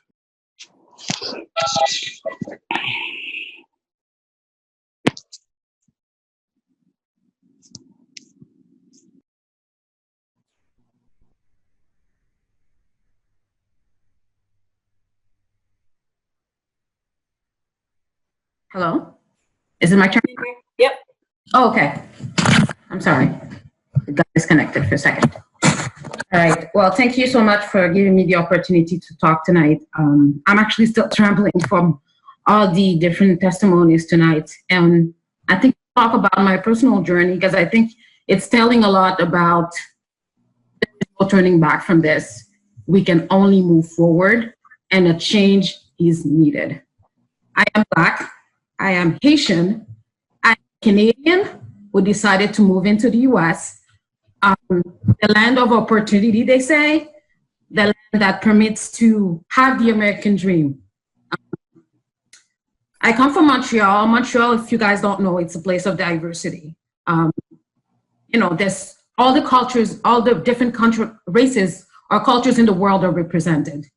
It never really felt, yes, we are different, but never really felt the kind of racism that we're talking about right now with kids that are in 1st, 2nd, 3rd grade, or 5th grade. So to me, it's just mind-boggling that the segregation still exists. I'm at 6 Preacher Road in Milton. We have 2 kids. My son, Xavier, is in 2nd grade, going to 3rd grade. My daughter, Josephine, is in 5th grade. And I have to talk about her because we were doubting, my husband and I, about bringing her to Pierce, about the reputation that Pierce has. And we were doubting to even bring her to Pierce, because we're not sure if that's a great fit for her. She is smart, she is sassy, but she's not being herself when she's surrounded by people that are different than her and don't understand her. So I actually have a different situation, because our kids are at Cunningham. So she's been there since 2nd grade. She was the only child of color the only Black girl for the longest time. And she's used to it. We have those conversations about you're different, be yourself. The 5th grade was more difficult, because I did see that stigma about, you know, oh, you're having an attitude. And she would tell me, but my other friends are doing it, but I'm the one getting blamed for it. You're talking. She wasn't even talking. So there's a stigma about the fact that because of your color, you're doing something wrong, sometimes you're not. This is unacceptable. I don't see how we can ignore all the people that talk tonight and move forward the same way we are moving today. I think that this diversity, inclusion is necessary. I am not racist. We have in my family, I have people from all over the world. My brother is married to somebody that's from Algeria. My cousin is with a French Canadian. We have people from all over the world. I travel the world for work. I try to embrace diversity. I go to Europe. I go to Taiwan. I be myself, and I want to be proud of who I am because I'm a Black woman from the first country that was independent in Americas. I want to be proud of that. And I want my kids to be proud of who they are. So diversity is important, and we need to talk about the stigma. We need to talk about the racism that is happening in this city. I don't feel comfortable sending my daughter to Pierce Middle School next year if all the experiences that the parents talked about tonight are gonna happen to my daughter. Because this is not how I wanna raise my daughter or my son, who ultimately will go to these schools. We tell our kids to be citizens of the world. We need to talk about what's going on in the news. We listen to the news with them all the time. Sometimes we can explain what's going on, sometimes we can't. But when they're in school, they need to be able to have those conversations about what's happening in the world. And if we cannot address it, then that's a bigger problem that we need to address at this time. I don't think that we need to not talk about it. It's going to be a difficult conversation, but it is a conversation that we need to have. We are happy to be in the French immersion program. We love the program. But I think there's opportunity not to talk only about France. I'm from Haiti. We talk French there. There's countries in Africa, they speak French. Why don't we include all of that in the diversity of the French immersion program? So the inclusion and diversity could be included in different ways in the Milton Public Schools. And this is what I advocate for. So today, how I feel as a parent of 2 children that are Black, Haitian, Canadian, living in America, is maybe that I've made the wrong choice of actually being in the Milton Public Schools. And I hope that as of tonight, with everything that's happening in the world, being in 2020, still having this conversation, that you take this opportunity to listen in, take it in, and you will never understand how we feel. You can't. You're not Black. How we feel, when I hear everybody talk tonight, I'm crying because I don't want my kids to go through this. We need to change. And to do better, we have to do it as a community. Not only the white people, not only the Black people, not only the brown people, but all together. So if I need to be included in this conversation, I will do so. If I need to implicate myself in any way, shape, or form, I will do so. I'm so happy that I'm here tonight. I didn't even know about that school committee, but I heard about it through a friend, which I totally appreciate the opportunity to talk tonight and hear the concerns of people that are talking about problems for 10 years. And we're sitting here talking about things that happened 9 years ago. Guys, it's 2020. We need to change. And we will not allow our taxes to pay for something that is not to the standard of what we are expected to have. For the opportunity to talk tonight. Thank you so much. Glenn, do you have a next speaker?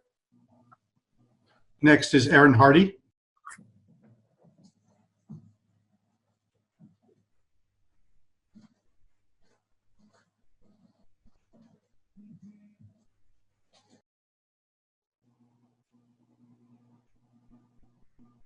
Hi, sorry, didn't know I was up in the queue. Thank you. Can you hear me? Not that well, Erin. Can you maybe turn volume up a little bit? Okay, let me just get a little closer. Can you hear me now? Yeah, a little better. Maybe just talk a little louder. Yeah. Okay. All right. So I am Erin Hardy. I have 155 Robbins Street. please signal to me if you can't hear me. I have a rising middle schooler. I also have a Tucker rising first grader and another little one who'll hit the schools in a couple of years. This group has heard from me at meetings in the last week as a representative of the Milton Anti-Racist Coalition that's come together in the recent weeks. And I've shared this already with some of you that are on the call, but it bears repeating that, you know, the parents that have come together to advance the platform, we did that because we felt we needed to do it in response to the lack of action that was happening in the district. So we felt we needed to organize, we needed to find new ways to articulate our hopes, our dreams, our vision for our children's education. And we realized that we needed to find new ways to hold the leadership of the schools, the school committee, superintendent, the entire leadership team, and the educators accountable for making as we're hearing tonight, these aren't small resets. It's truly transformative changes, overhaul that are needed, top to bottom. And those have been around for a long time. So I think the fact that we felt as parents that we had to do those things over the last several weeks, that in and of itself says a lot. But I wanted to share a little bit more from a personal perspective tonight. We moved to Milton and the Tucker district in particular because we wanted our children to have what's a very rare opportunity to attend a racially and socioeconomically diverse school. The thing that my husband and I value most in an education is diversity of thought, diversity of experiences. Those are the key to enriching our children's lives, pushing them as thinkers, as people, and that's the gift we feel we owe to our children and we want for our children. Professionally, my husband and I have been studying and working to address racial inequities in children's opportunities to learn, to play, grow, develop. We've been in the field for over 15 years, and our family has long been well aware of how much work there is to do everywhere in this country, including Milton, to address racism, that it's systemic, it's endemic, and it's in all of our policies, our ideas, and in our behaviors. And what we've seen in Milton for the past 7 years, and we've been growing increasingly and perhaps too quietly dissatisfied with the lack of discussion and the lack of attention to issues of race and equity, and just the complete lack of a real and substantive plan in the Milton schools. You know, what I've observed is a dancing around the issues of race, and the dance is worse than doing nothing, right? Because it's fooling parents and even educators within the system into thinking that they're doing something that matters on the issues of race and equity, which in my opinion is worse than admitting that we're not doing the right things and we're not doing enough. There's a famous quote that's, "Don't confuse motion with progress." You know, the terms that I hear circulating in the district around issues of race and equity don't have the words race and equity in them. The era of teaching tolerance, discovering justice, second step social and emotional curriculum, positive behavior intervention system, cultural competence, neighborhood schools, a training on the N-word. Why in this day and age would an educator that is qualified to teach our children in Milton need a training on the N-word? The terms that don't circulate are race, racism, segregated schools, segregated classrooms, racist policies, racist ideas, racist behaviors. The juxtaposition that I see of this very rare and precious diversity with what's been really a misplaced and performative approach to this, it's just grown increasingly unsettling to us over time. And that dissatisfaction reached a fever pitch in recent weeks as we've been frankly dismayed by how the schools have failed to respond to this moment when the entire country is reckoning with issues of race. And right now, just being completely candid, we're really questioning the educational environment that our children are learning and developing in. And there's nothing more sacred to us. And we only have one shot at this to do right by our own children and all the children in our community. You know, I speak as a concerned parent. I feel I can't let my kids be educated in a system that's diverse on the one hand, but where racist policies, ideas, and behaviors go undiscussed and unaddressed. And even worse, one that's operating under a kind of a false cover. You know, racism does not only hurt children of color, although the pain that's here tonight is it's resonating through everyone right now. It hurts everyone. And, you know, I don't want my kids just to be in a place that, you know, avoids being racist. It needs to be a place and educates them in a way that equips them to confront racism in their lives. And, you know, the schools have to lead on this, right? What the reckoning that's happened in this country makes us realize racism for what it is. It's all around us. It's in all of us. It's the air we breathe. And it takes the work of everyone together to get it out, led by the schools.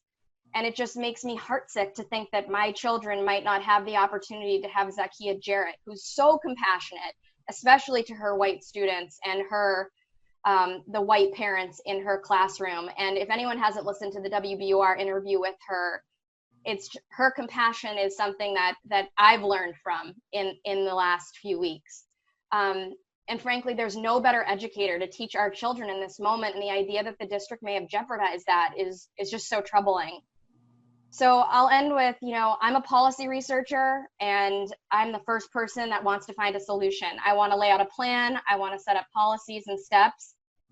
But the one thing that I want to advise from that policy lens to the district is that a plan and a set of initiatives is only a small part of the work, right? It's recognizing what's needed. It's a transformation of values, of organizational culture, of practices in every day.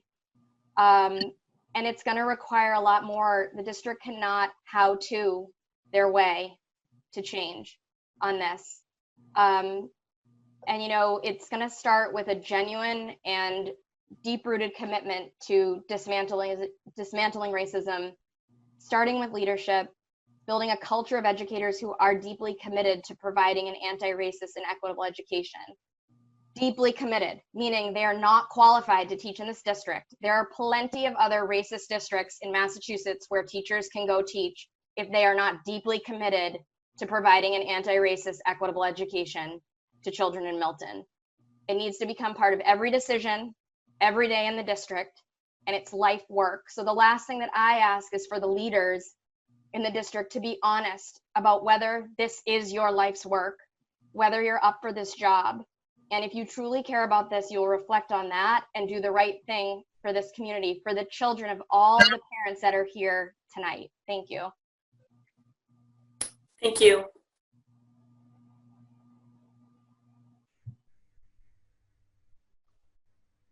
Glenn, the next speaker. Mr. or Ms. Palawai.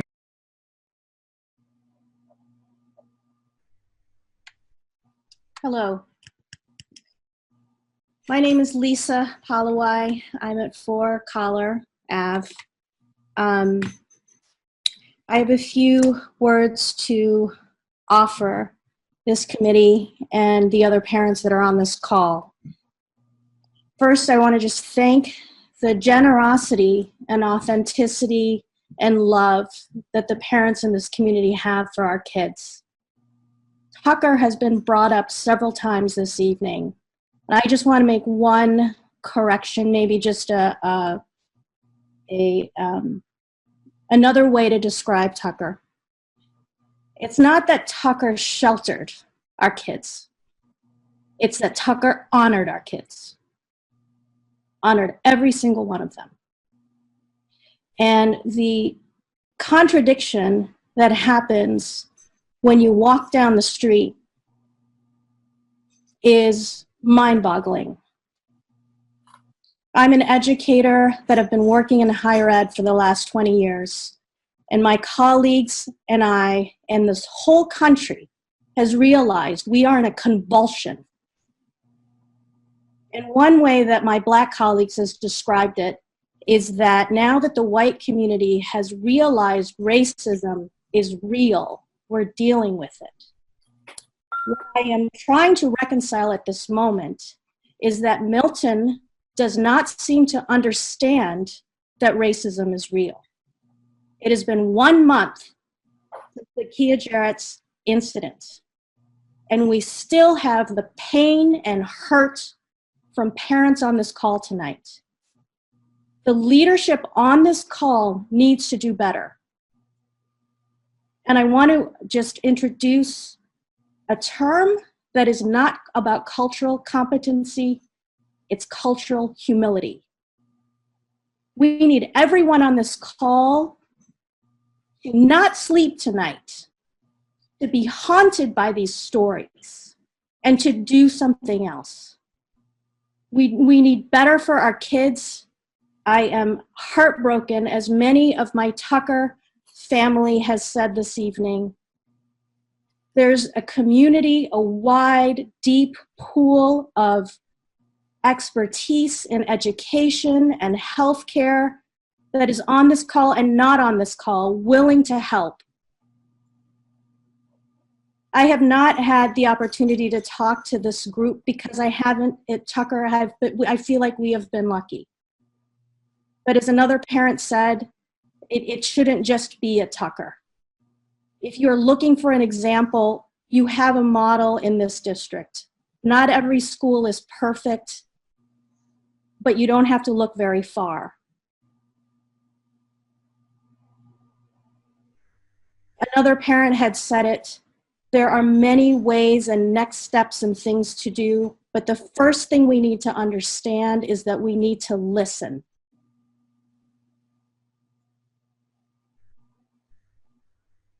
Thank you. Thank you very much. Glenn, next speaker.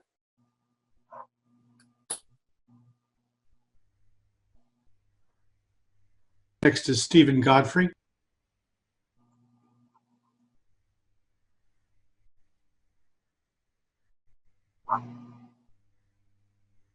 Hi, this is actually Ayana and Carlos Quinones, not Stephen Godfrey. We have multiple Zoom accounts, so I apologize for that. We have 2 children, both at Pierce right now. I wanted to, I'm actually glad that I'm following Lisa, who was talking about sort of the, I don't know, the overarching impact that racism and how real it is. So I'm a psychologist. I worked for many, many years in Boston Public Schools, and now I have a private practice in Milton. And my kids, of course, go to Pierce. I've been struck by, and every year that I've had my private practice, have been saying to my family, I can't believe how many Black children I'm getting in my practice from Glover, from Collycop, from Pierce, from Cunningham, who, until they got to those places, miraculously were not suffering any grave mental health issues. And then all of a sudden, the little bit of ADHD that they may have had, or the little bit of learning disability that they had, coming from another district, no problem, they dealt with it. And then all of a sudden, they're faced with insurmountable pain on top of the things that they're already dealing with. And so the thing that I want to hit home is that it's not just, oh, I feel bad, but it's a mental health risk that we let these things go unchallenged and unaddressed. So that's that part. The second thing that I really wanted to say is that there are organizations throughout this country that are dedicated to helping educators learn how or appropriately educate children of color. COSBAC is one of them. It's the Coalition of schools educating boys of color. It's not just about boys of color, it's about lots of people of color. But they have conventions, they've got conferences, they've got education, resources, they support teachers. That's just one of many. And so if there's anything that I would like to urge is that, while Lisa said it's important to listen, and I absolutely think that is crucial, it's also important to act out of that listening, to take steps in the right direction to make sure that, we're all taking responsibility. Even as a person of color, I can't profess to know everyone's culture. I can't profess to know how everybody's impacted, right? But it's my responsibility as an educator, as a psychologist, and educators that you all are, to make sure that we are well versed. And so I am urging you and challenging you to take steps in that direction, to get the training, to get our teachers and our staff the training that they need. Because I don't expect you to know, but I expect you to want to find out. Did you want to say anything? Oh, I did, definitely. So my name is Carlos Quinones. My wife, we live at 1 Kaler Ave. I wanted to let you guys know that on a daily basis, because we sit down at dinner together every single night, I have to debrief my children and ask them what happened at school. Because of the duality, I have to explain to them why it is we have to know everything that has to do with white people in this country and its history. It makes me upset, but I still have to keep my composure, right? Because that's what a good dad would do. But deep down inside, I really hate the fact that I have to do that. And to hear that after coming from Tucker, which is very open in terms of having myself being involved in the classes and knowing all the teachers, to be stopped at Pierce, not be allowed to come inside and be a part of that community unless you make an appointment. I understand with security risks, of course we have to do that. But then I have to hear stories about Black children being treated differently and my children not given all the opportunities that they should. And I know they get A's, they get A+. And I'm the first one to fight for what they need. But I want you guys to all recognize me and to see me, because I will be involved a lot more. And that's all I have to say. Thank you very much. Dr. Pavlicek, next caller.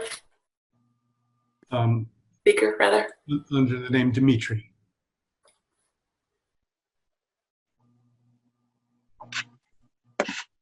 Hi, I just want to make sure that my mic is on and I can be heard. Yeah, we can hear you. Thank you very much for giving me the opportunity. My name is Dimitri Petion, and I'm a longtime Milton resident. I have two boys who have gone to the Milton school system. Slight correction. Two boys that have gone up to the 6th grade in the Milton public school systems, and I'll explain why. My first son is a junior in college, and we had to take him out of Milton after the 6th grade because of everything that we encounter with the teachers. We experience bias with the teachers, bias with the administrators in terms of behavior towards boys of color. If Johnny O'Malley speaks in the classroom and he's sitting next to Derek, the teacher says Derek is speaking and Derek gets in trouble. This has been going on in Milton for a long time, and it's something that most of the folks who are on this call are aware of. Most of the folks who are on this panel are aware of. I have a rising 7th grader that I'm going to have to take out of Milton Public School System, who, from an academic perspective, have been one of the highest scorers on the MCAS for the district.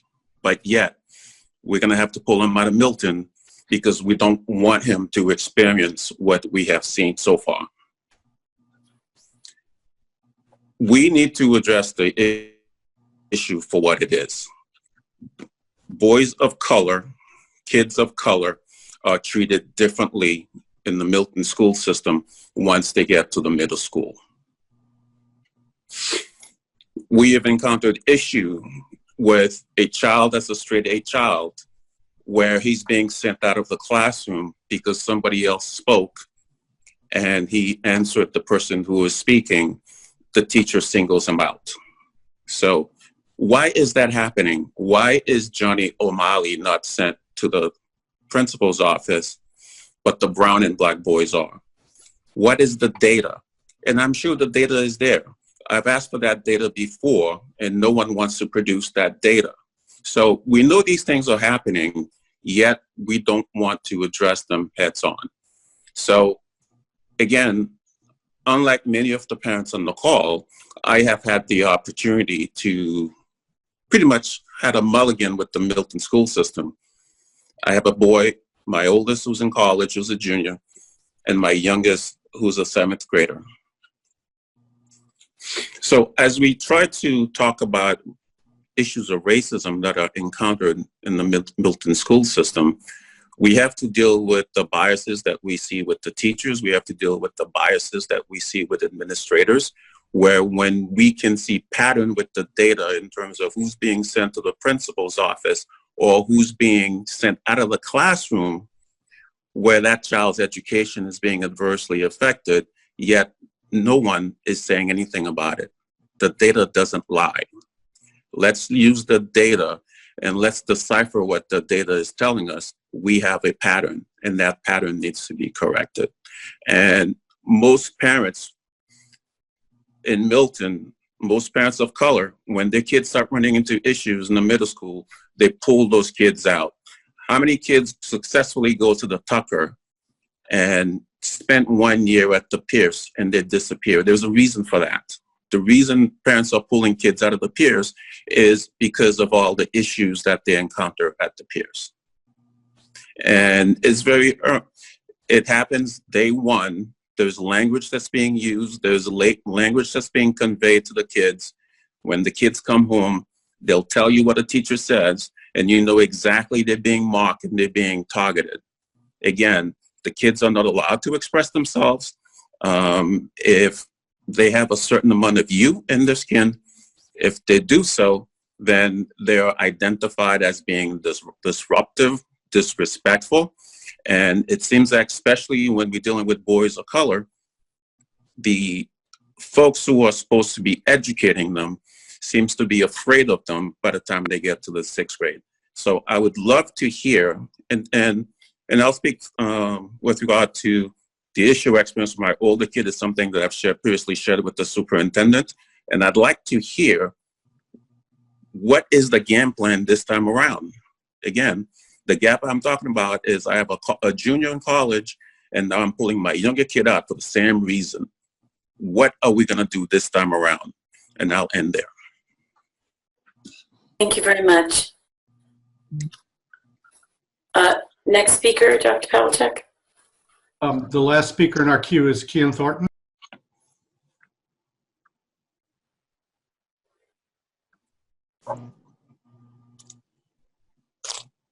Am I in? Mm-hmm. Okay, but I don't see my face. Can you see me?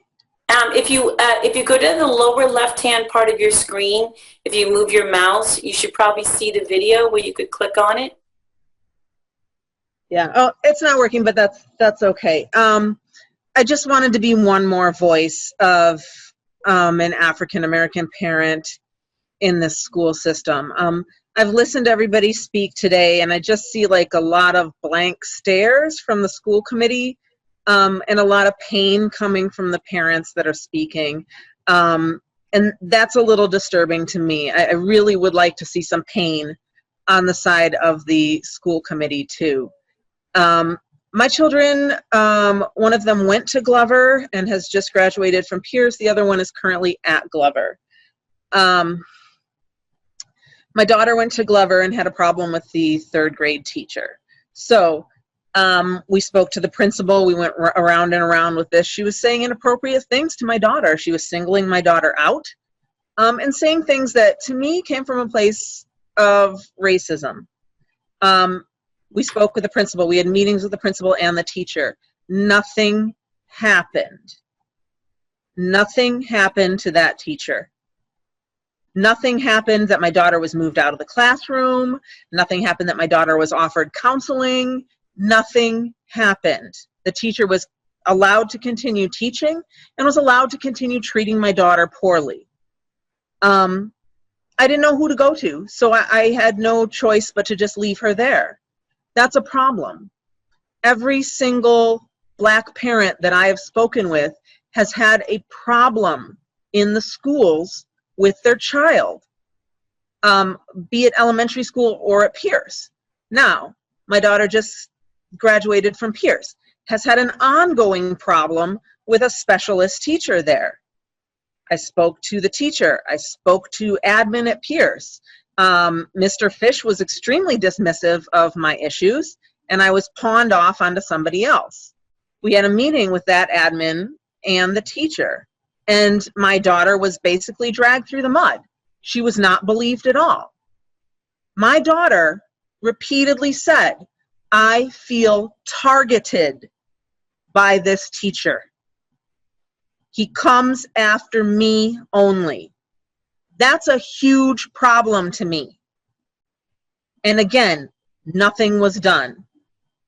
The admin took the teacher's side, even told my daughter that she was insulting the teacher. It's completely wrong. This cannot go on. My son is in Glover now, and I talk a lot about the fact that people, Black parents that I know, have chosen to send their students to Tucker because it's the more diverse school. My problem with that is that that takes away the diversity from the other elementary schools. I don't want my child to be the only Black student in a class. I made that request to the principal who's currently at Glover. I do not want my child to ever be the only Black boy in his class. Kindergarten, he had a Black teacher. He had other Black children in the classroom. It was great. First grade, he was the only Black boy. Second grade, which he just finished, one other Black child in there. And I have a feeling he'll be with that Black child throughout his Glover career. And that's a problem for me. I'd love to see rezoning. But more than that, I'd love to see a commitment from Milton Public Schools to diversify the faculty. And that means actively recruiting faculty of color and then retaining faculty of color. And I think that that is of utmost importance, and I think that there's a sense of urgency to that. Okay? I know my time is almost up, so I just wanted to make my voice another one heard amongst the Black parents that have showed up tonight. Thank you. Thank you very much. We do have one more, Nicole Day.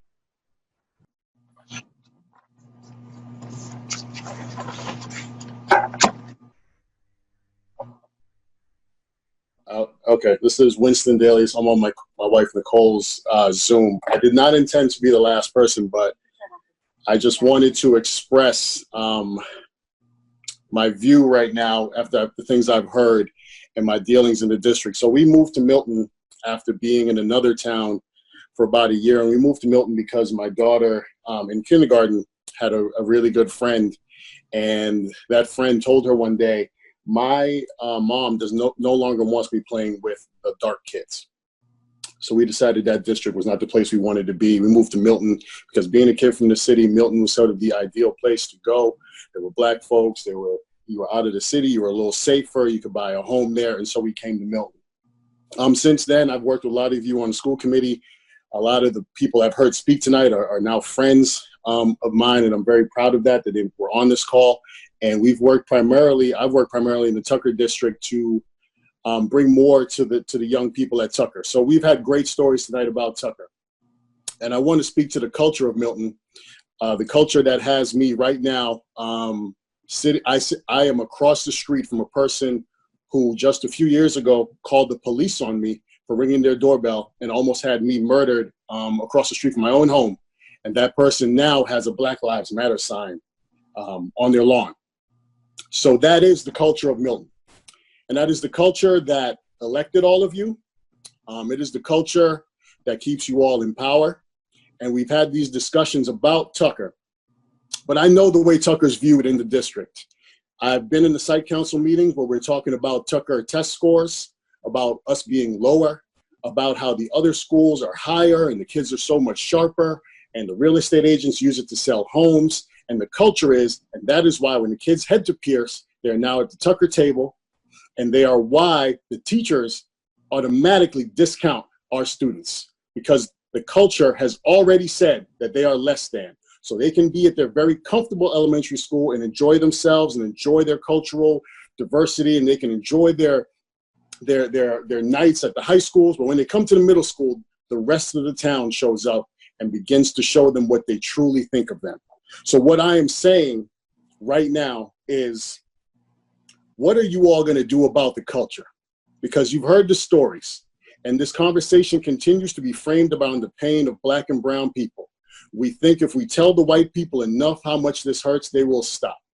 And we have not seen that happen yet. So what is going to change in the culture that puts you on this board, that puts you in this position of power? How are you going to step away from it to say, no, I actually believe in this anti-racist education. I believe in the things these parents have told me. I believe in this. I'm not just going to send out a policy. I'm not just going to send out some new guidelines or bullet points or steps for us to take. I actually care. So the next time a parent comes to me, or that I will actually apologize to some of the parents that have been on the call tonight and shared these heart-wrenching stories about what has happened to their children and what continues to happen to their children. When are we going to see it? When are we going to hear it? And why should we even believe it? I almost feel complicit because I've been on almost every committee, diversity council, meeting, task force this town has had to offer for the last 5 years.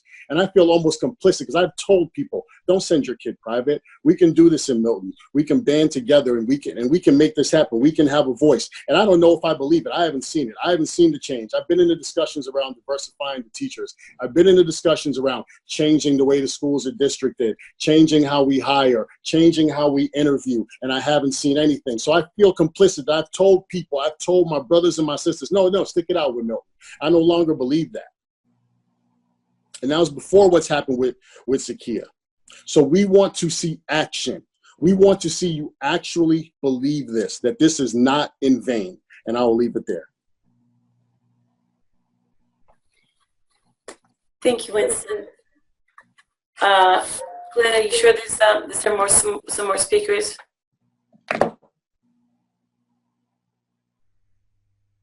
Two more have just raised their hand.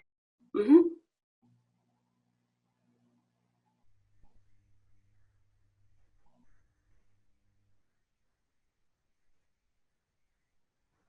Catherine Arnold.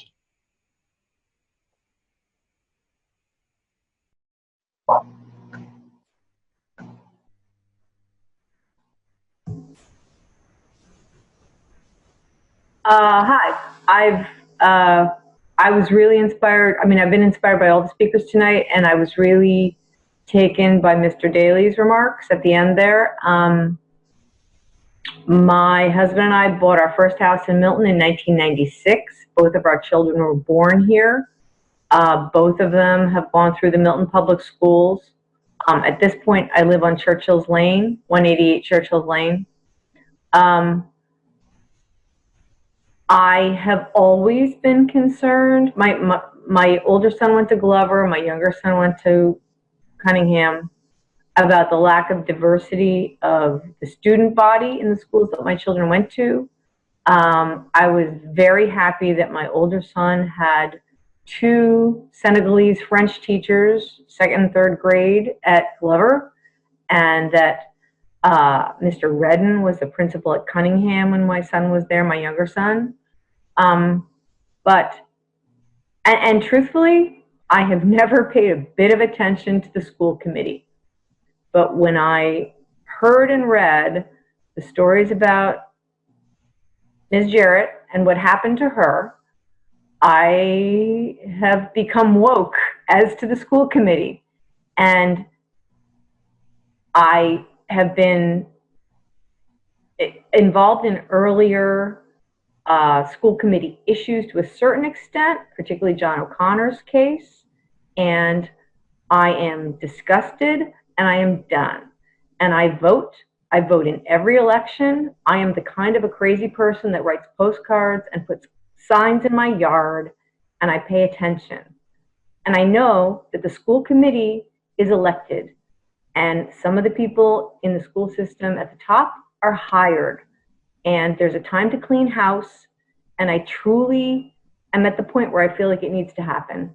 Because if someone like Zakia Jarrett doesn't want to teach in Milton anymore because of the way she was treated for doing a great job, then we're done. Our reputation as a great school system and French immersion and blah, blah, blah, we're done.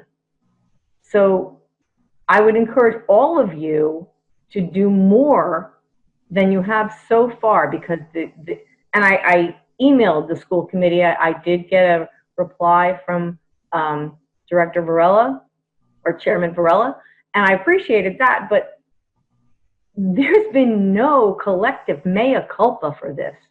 And at a minimum, that's what's required to start. And then we can move forward. And until then, it's just sweeping it under the rug in the Milton way. And my next move will probably be to file a public records request with the school system to find out who submitted this video, where it was passed around, who gave the orders for Principal William Fish to administratively discipline Zakia Jarrett, because he didn't make that decision. It came from somewhere else. And we need to know.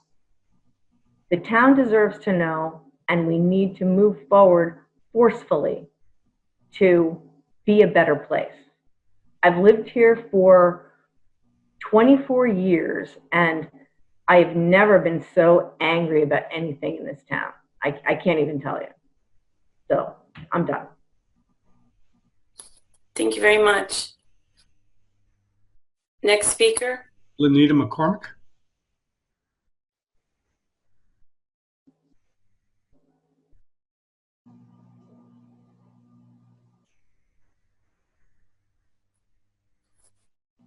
Hi, Lenita, I think you have to unmute yourself on the lower left-hand side. Yep, sorry about that. No worries. Unfortunately, tonight it's just me. My husband's in his class right now, but I'll speak for the both of us.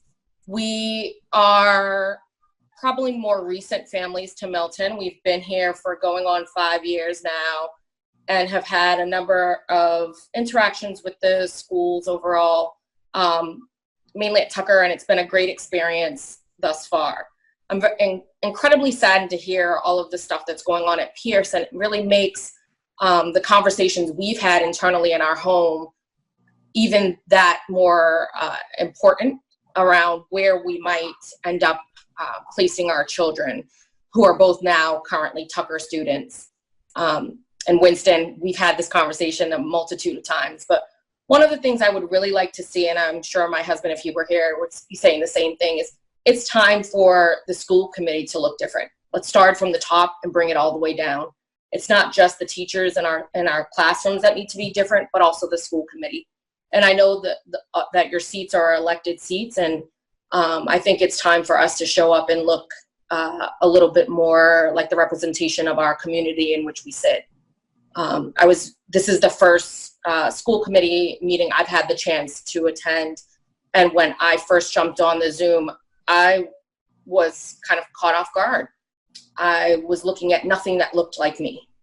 And that's a little saddening to see that representation at the top. And to watch for the last almost 2 hours as people are giving their heart-wrenching stories and to see very little emotion on people's faces is incredibly disheartening.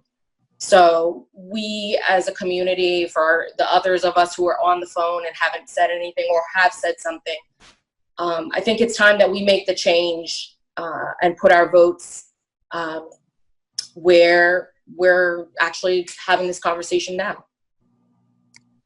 That's it. Thank you. Any more speakers? Dr. Pavlicek?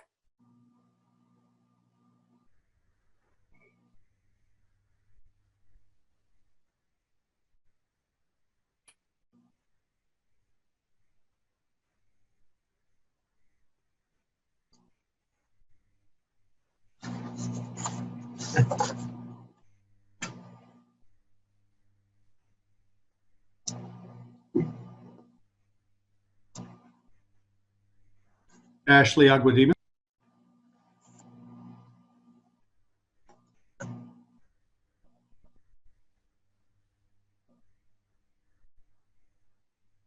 My name is Ashley Oladima. I am a new resident of Milton. We moved this year, and I have 4 children, 2 of which are, one started pre-K and one started first grade this year, coming from a private school in Boston. And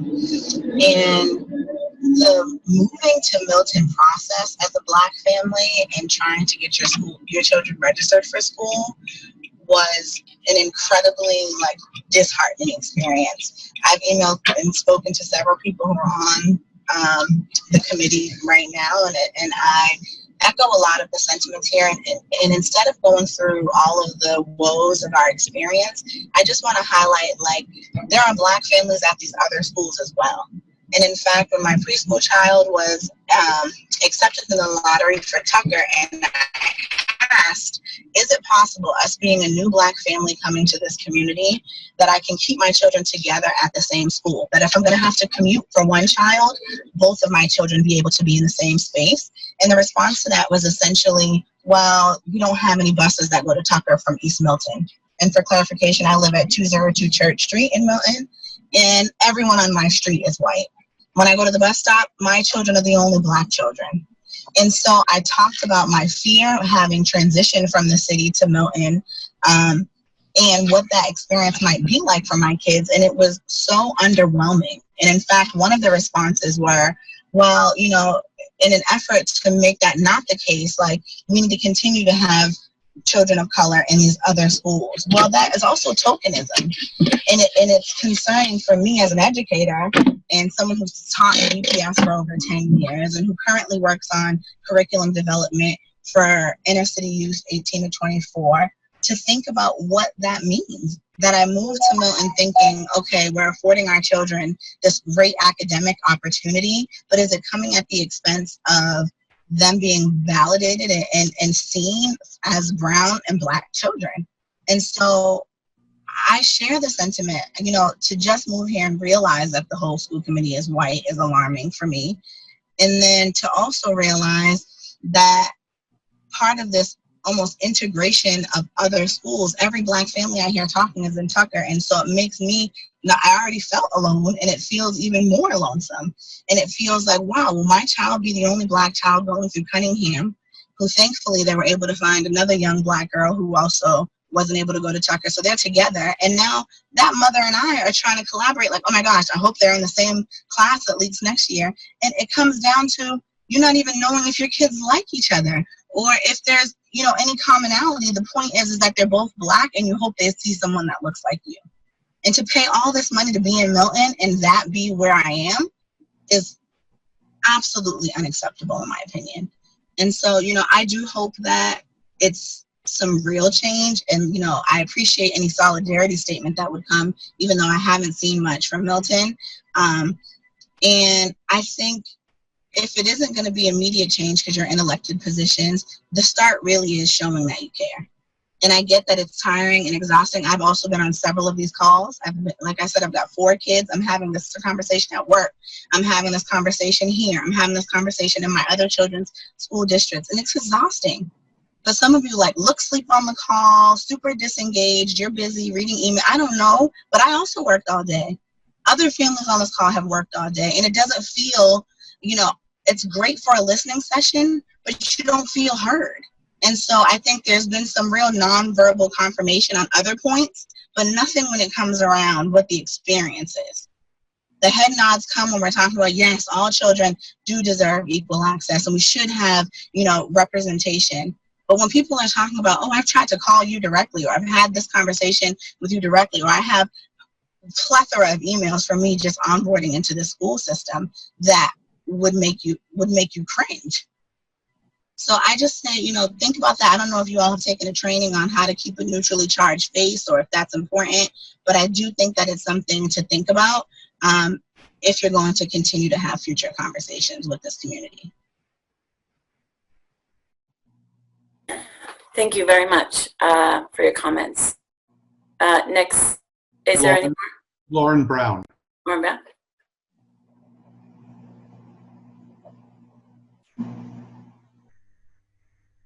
Hi, sorry. My name is Lauren Brown. I live 32 Parkway Crescent.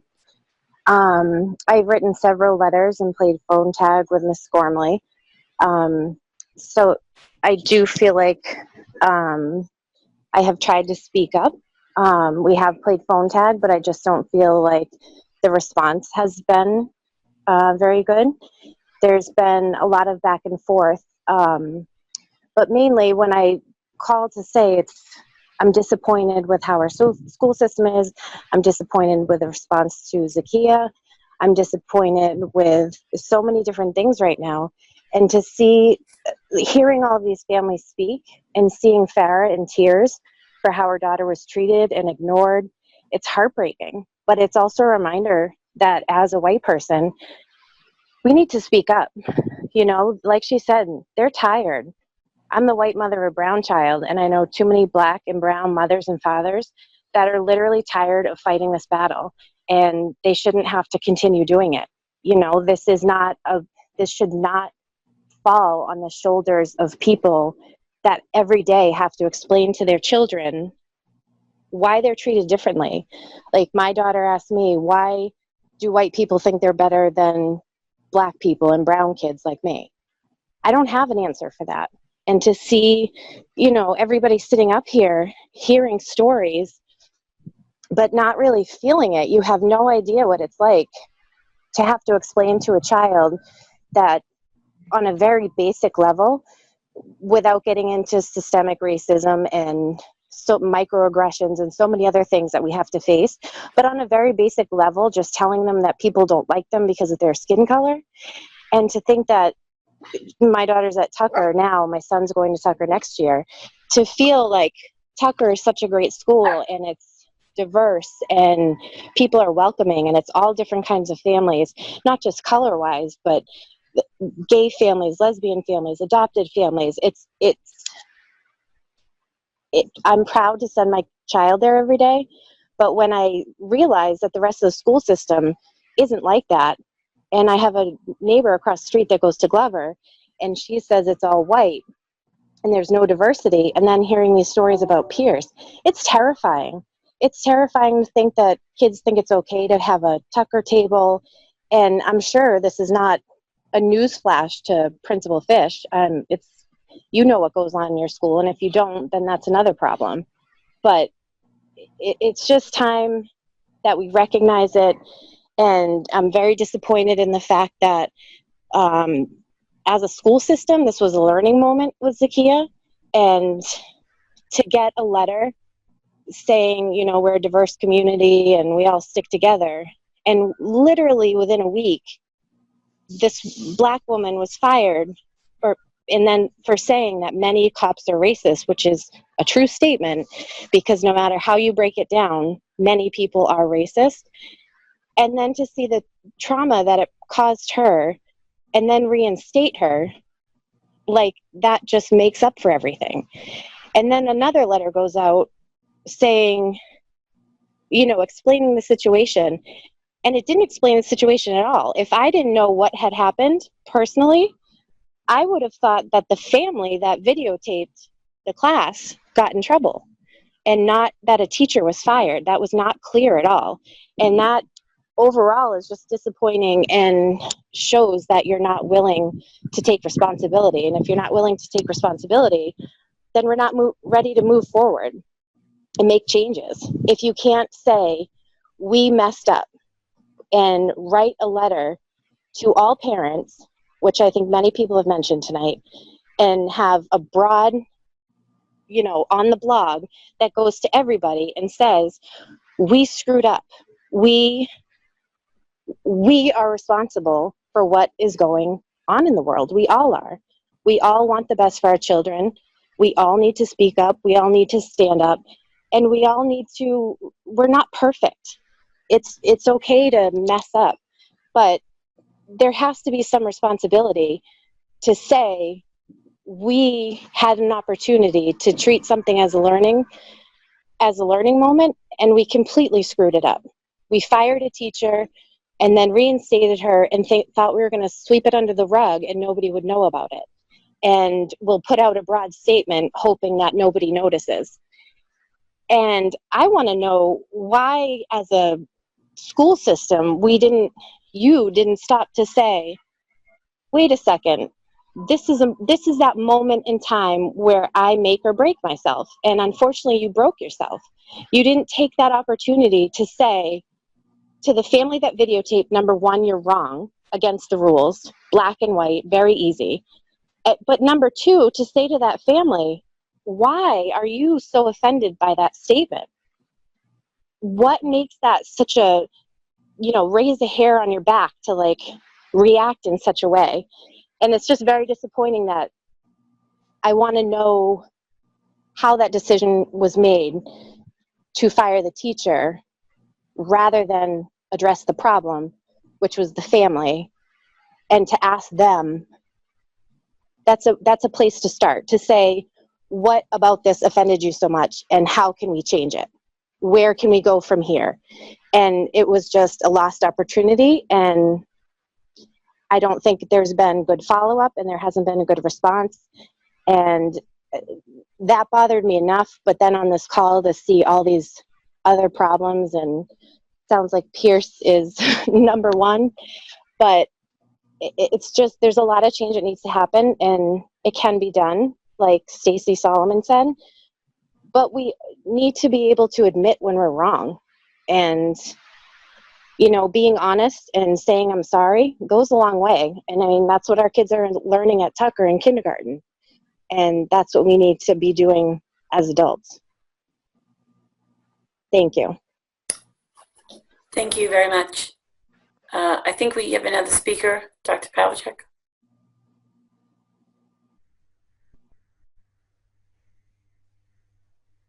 Tamika? Hello, this is Ryan Gagne, husband of Tamika. We live at 30 Churchill Street, which we commonly refer to as the fringe of Milton versus East Milton. We're very close to High Park and only a stone's throw from Mattapan. Our daughter went to Tucker, had a great experience as well, like other children. But when she went to Pierce for her first year here, she did have some challenges.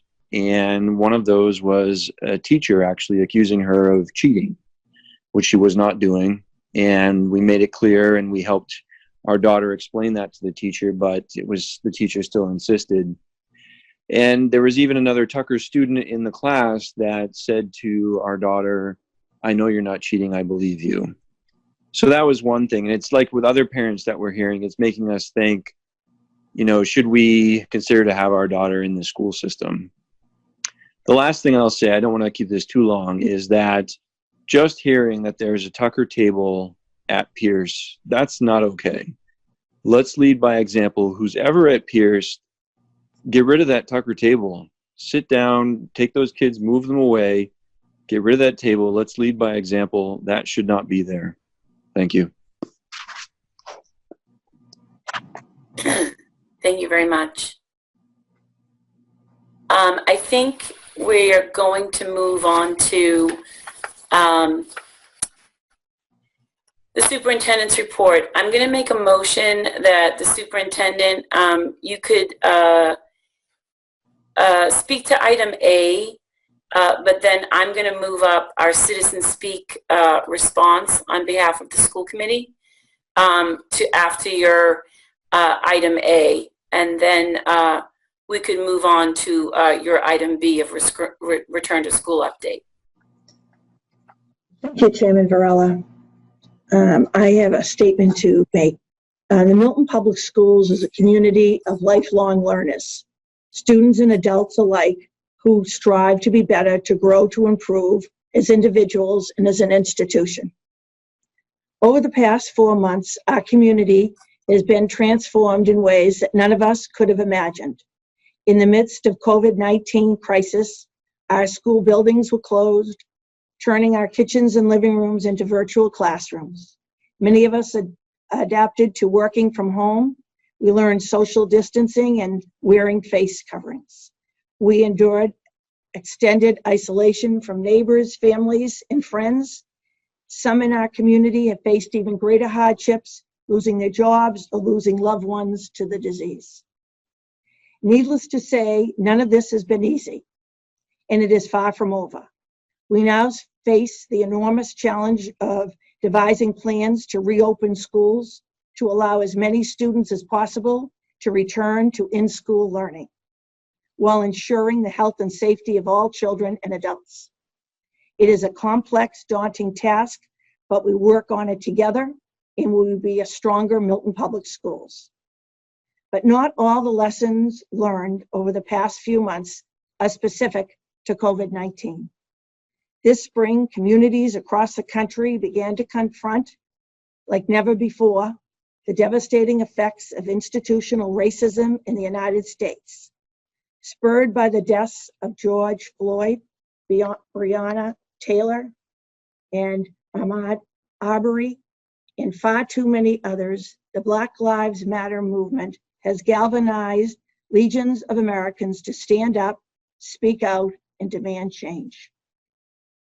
Conversations about racism, bias, oppression, violence, and injustice are difficult, to say the least, but they are critical conversations to have if we are truly committed to moving forward and building a stronger, more inclusive, equitable nation. These difficult conversations are particularly vital in schools. From preschool through high school, our educators must be equipped with the knowledge, skills, support, and academic freedom to facilitate classroom lessons and discussions about these complex issues of race and racism.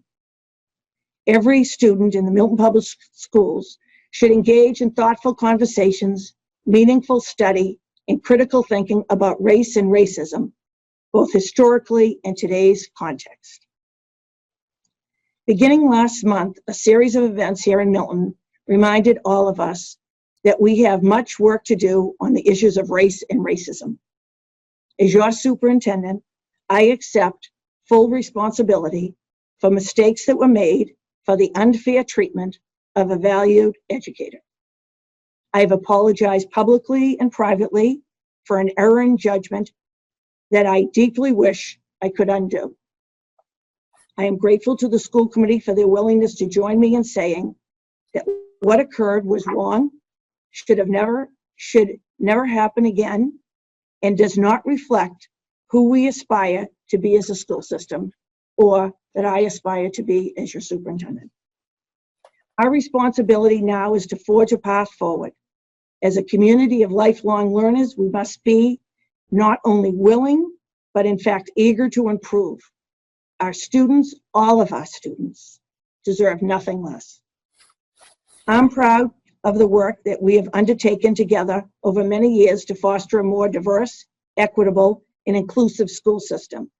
We know that families of many different identities and backgrounds often choose to live in Milton precisely because of that our schools serve a diverse student population and work hard to create safe, welcoming learning environments for all students and families.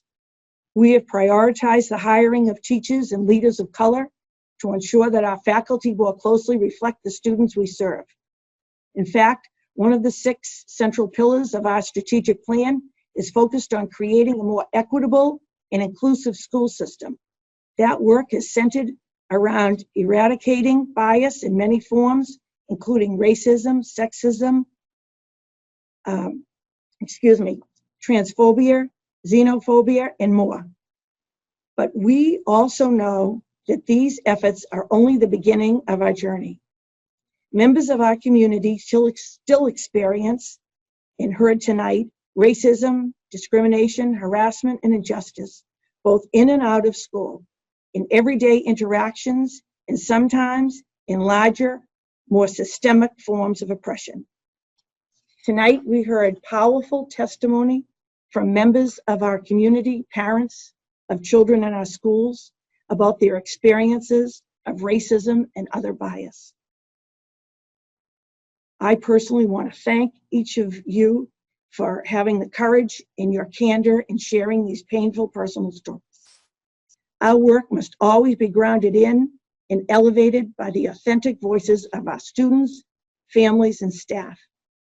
As I have shared previously, I plan a series of listening sessions during this coming summer to hear additional voices from those with a range of experiences in our schools. In addition to these individual experiences, we also recognize the broader, more systemic challenges we face.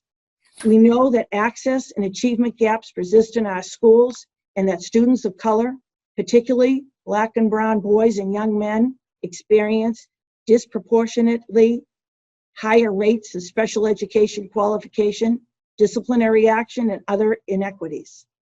These disparities are unacceptable, and until they are remedied, we as a school district will not achieve excellence. Over the past month in particular, the call for significant change has been sounded most loudly and most clearly by the Milton Anti-Racist Coalition, or MARC. I am deeply grateful to this group as well as to Citizens for Diverse Milton, both consisting of parents and community members who have come forward not only to highlight what is broken, but also to offer constructive ideas for reform. MARC has challenged us, all of us, to proceed with a greater sense of urgency, determination, and accountability in becoming an excellence with equity, anti-racist educational system, one that raises the bar and closes gaps.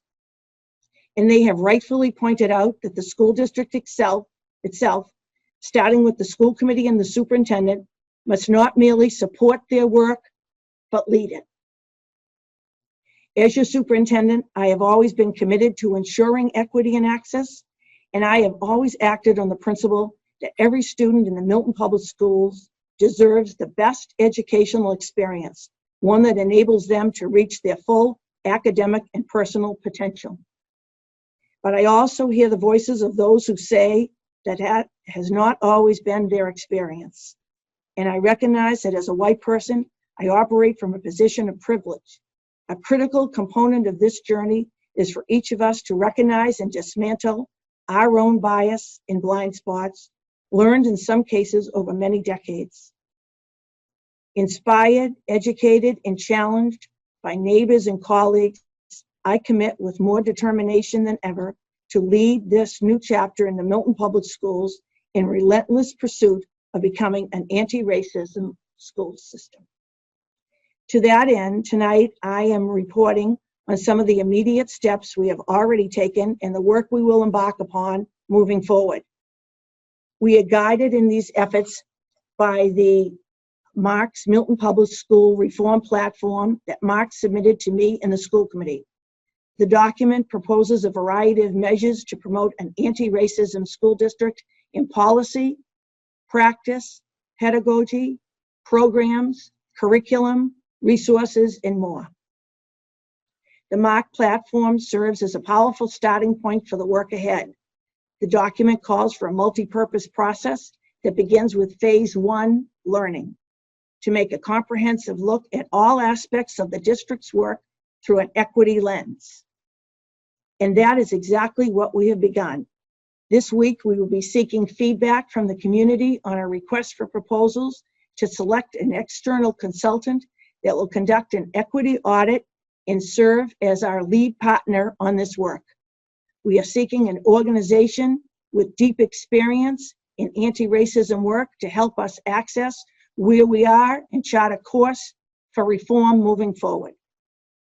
We also share Mark's belief that this work must be guided by a plan, not one that sits on a shelf, but an actionable plan with specific targets, milestones, and metrics for measuring progress.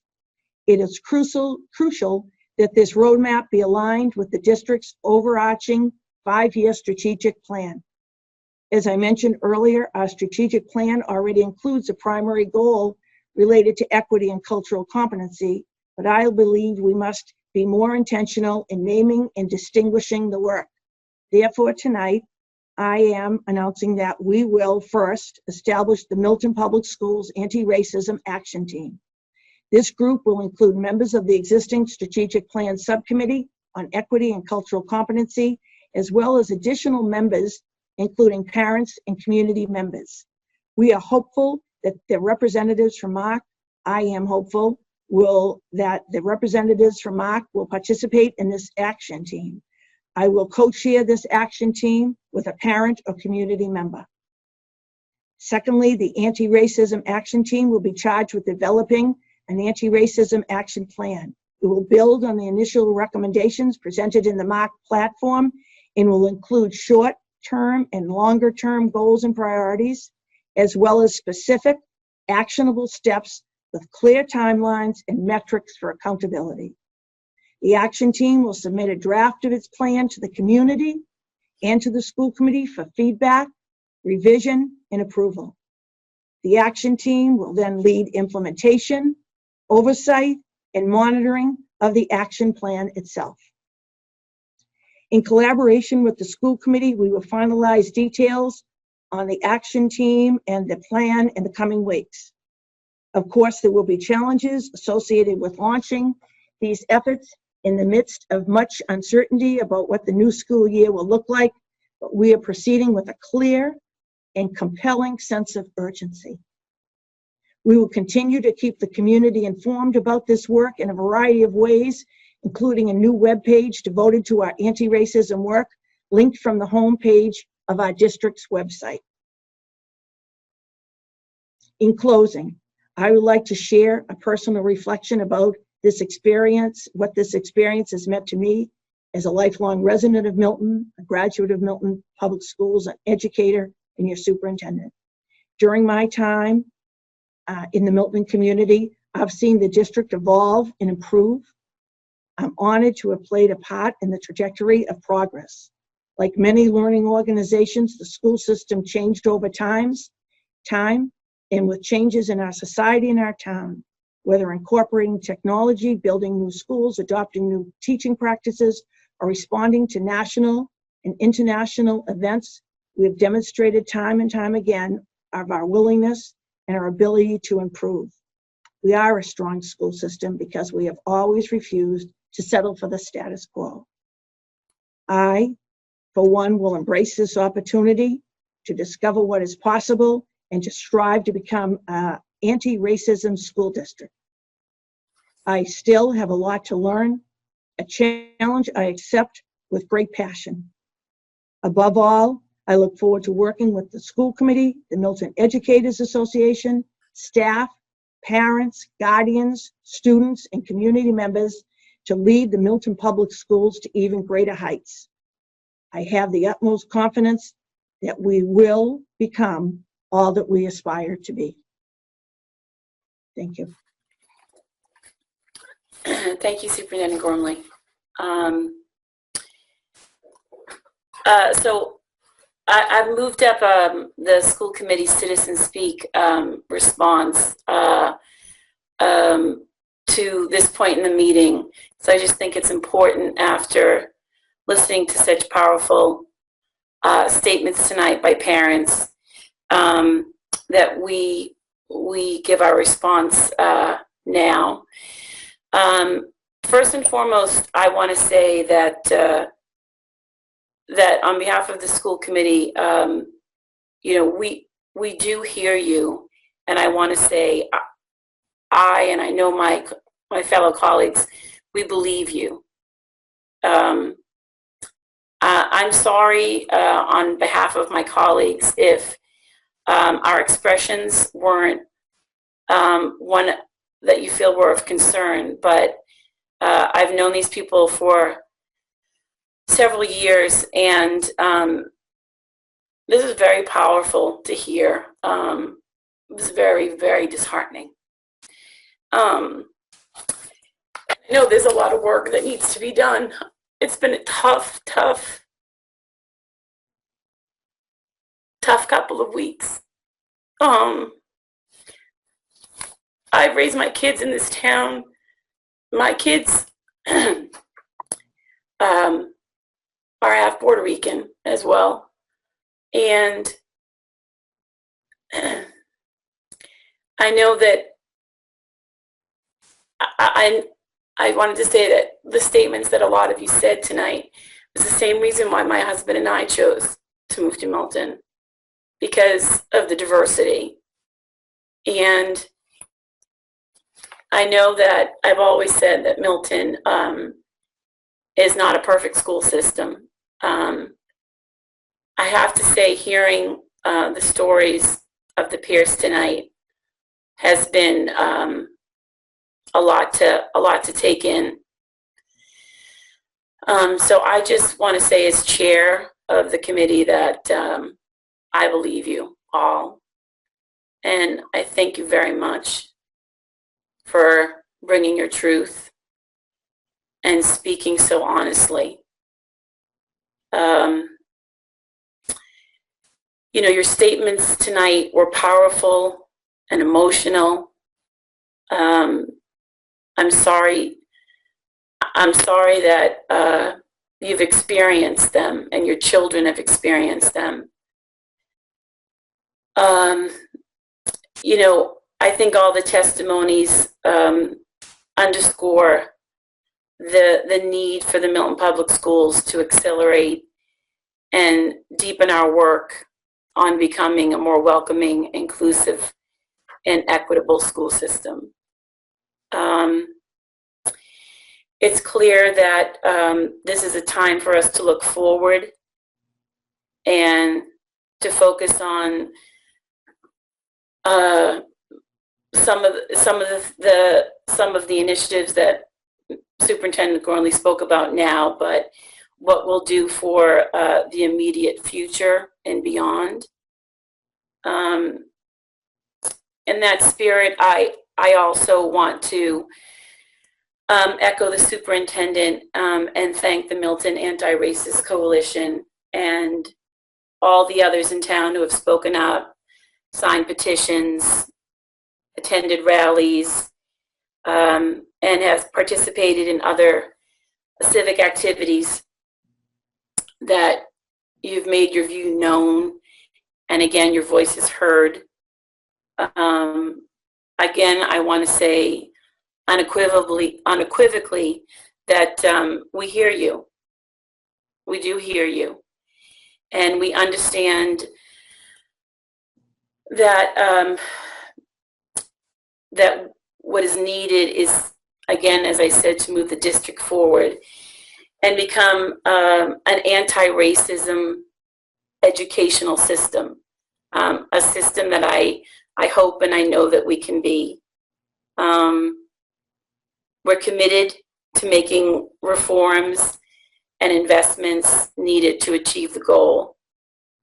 I know that Superintendent spoke about the equity audit, which I'm glad is the first next step. Also, the anti-racist action team. And, you know, again, as was said, to empower the team to develop an action plan that will serve as a roadmap for the critical anti-racism work in the months and years ahead that need to happen in this district. You know, as a school committee, we have a critical role to play in leading the work, particularly as it relates to policy that we're in charge of, strategic planning, and financial resources. You know, we oversee the budget, and we have to work with other town officials, the select board, the appointed warrant committee, who controls and oversees the allocation of the budget. And that's difficult, getting the resources, even in a town like this, is always, in all the years that I've been participating in the schools, chairing overrides and PTO leads. And now as a school committee member, it's very stressful about how much we have to continue to advocate for money to do what's needed for this system to move it forward. But with that, we're willing to stand ready and be willing to lead. And we will lead with courage and conviction. You know, we do so, I think, with the full confidence. Many of you have spoken here tonight. Parents, students, staff members, community members of the public schools that we hope will work with us every step of the way. I feel that we will achieve success, but undoubtedly we will make some mistakes. And I hope that we can weather the highs and lows together and listen to each other and emerge as a truly exemplary school system as a result of it. So, you know, I want to thank again everybody for coming tonight and sharing again their truths. So I don't know if any other members of the committee want to share any thoughts before we move on.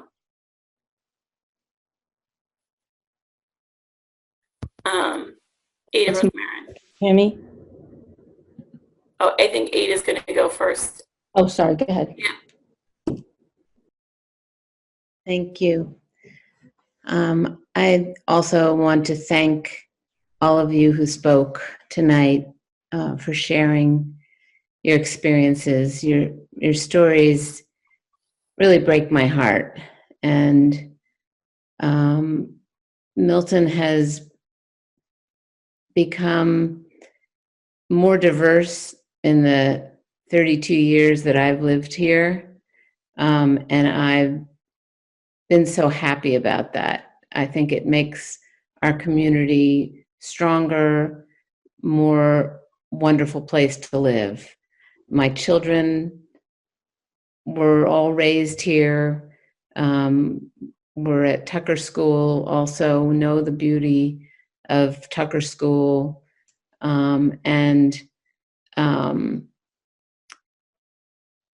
It's heartbreaking to hear the painful choices that some of you are considering about what to do with your kids for middle school.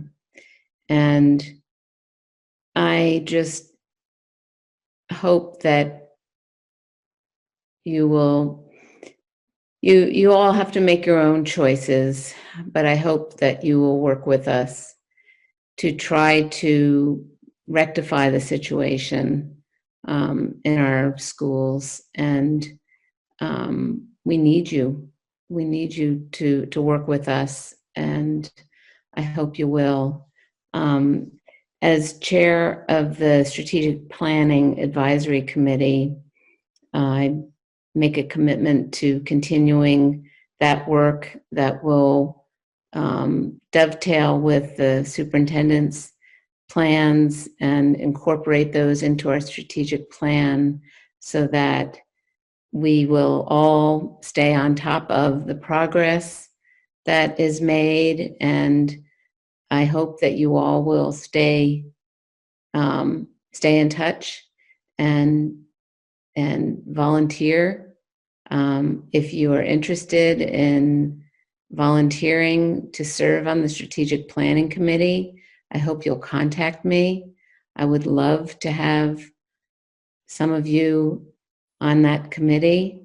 We need your perspective, and it would strengthen our work as well. So thank you, and thank you for speaking. I hear you, and my heart is with you. Thank you.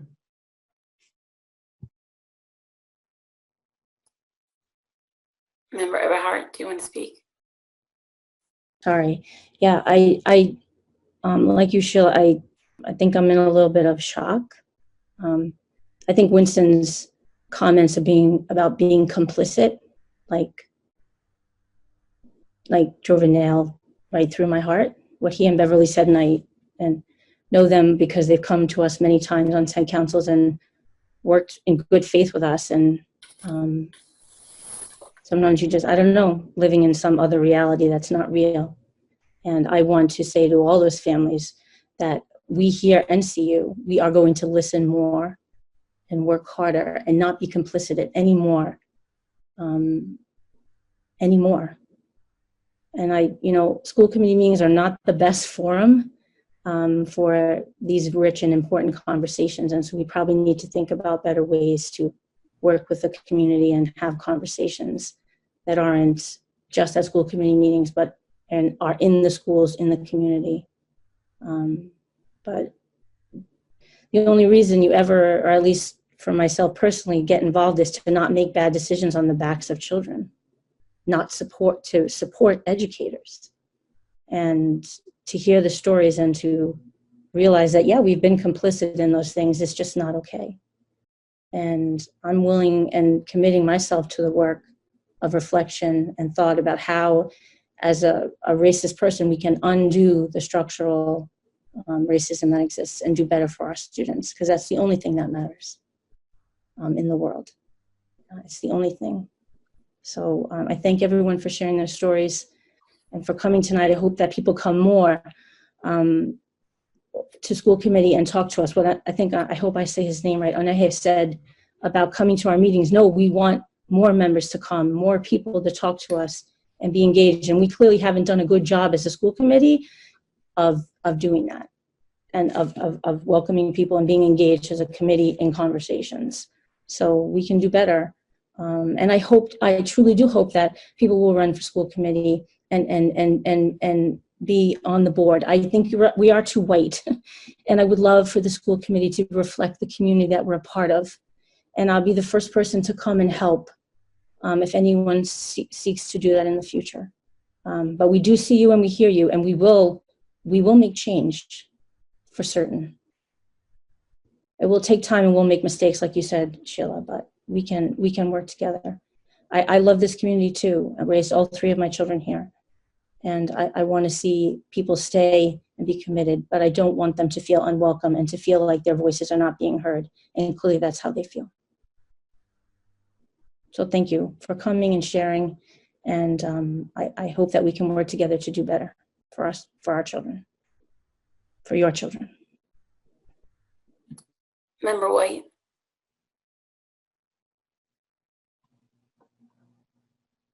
I just want to echo what everyone else has been saying. Thank everyone for coming to speak tonight. I know that I hate public speaking, and it takes a lot of courage to come and to speak about such personal and such painful experiences.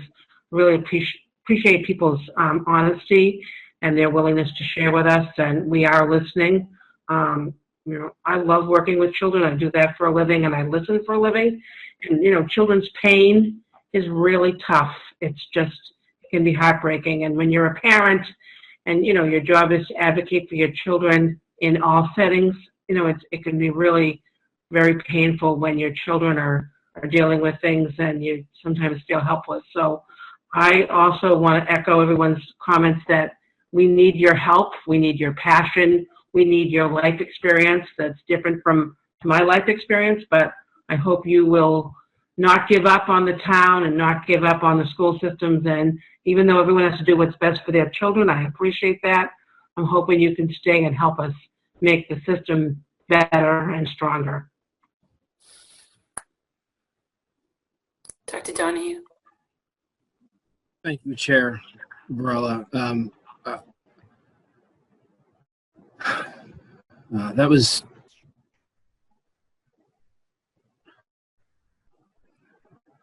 I think the best word that I have for what I feel now is grief. Grief at your experiences and the reaction that with which your experiences were met, and that it took us this long to be here. And I'm sorry for all of it.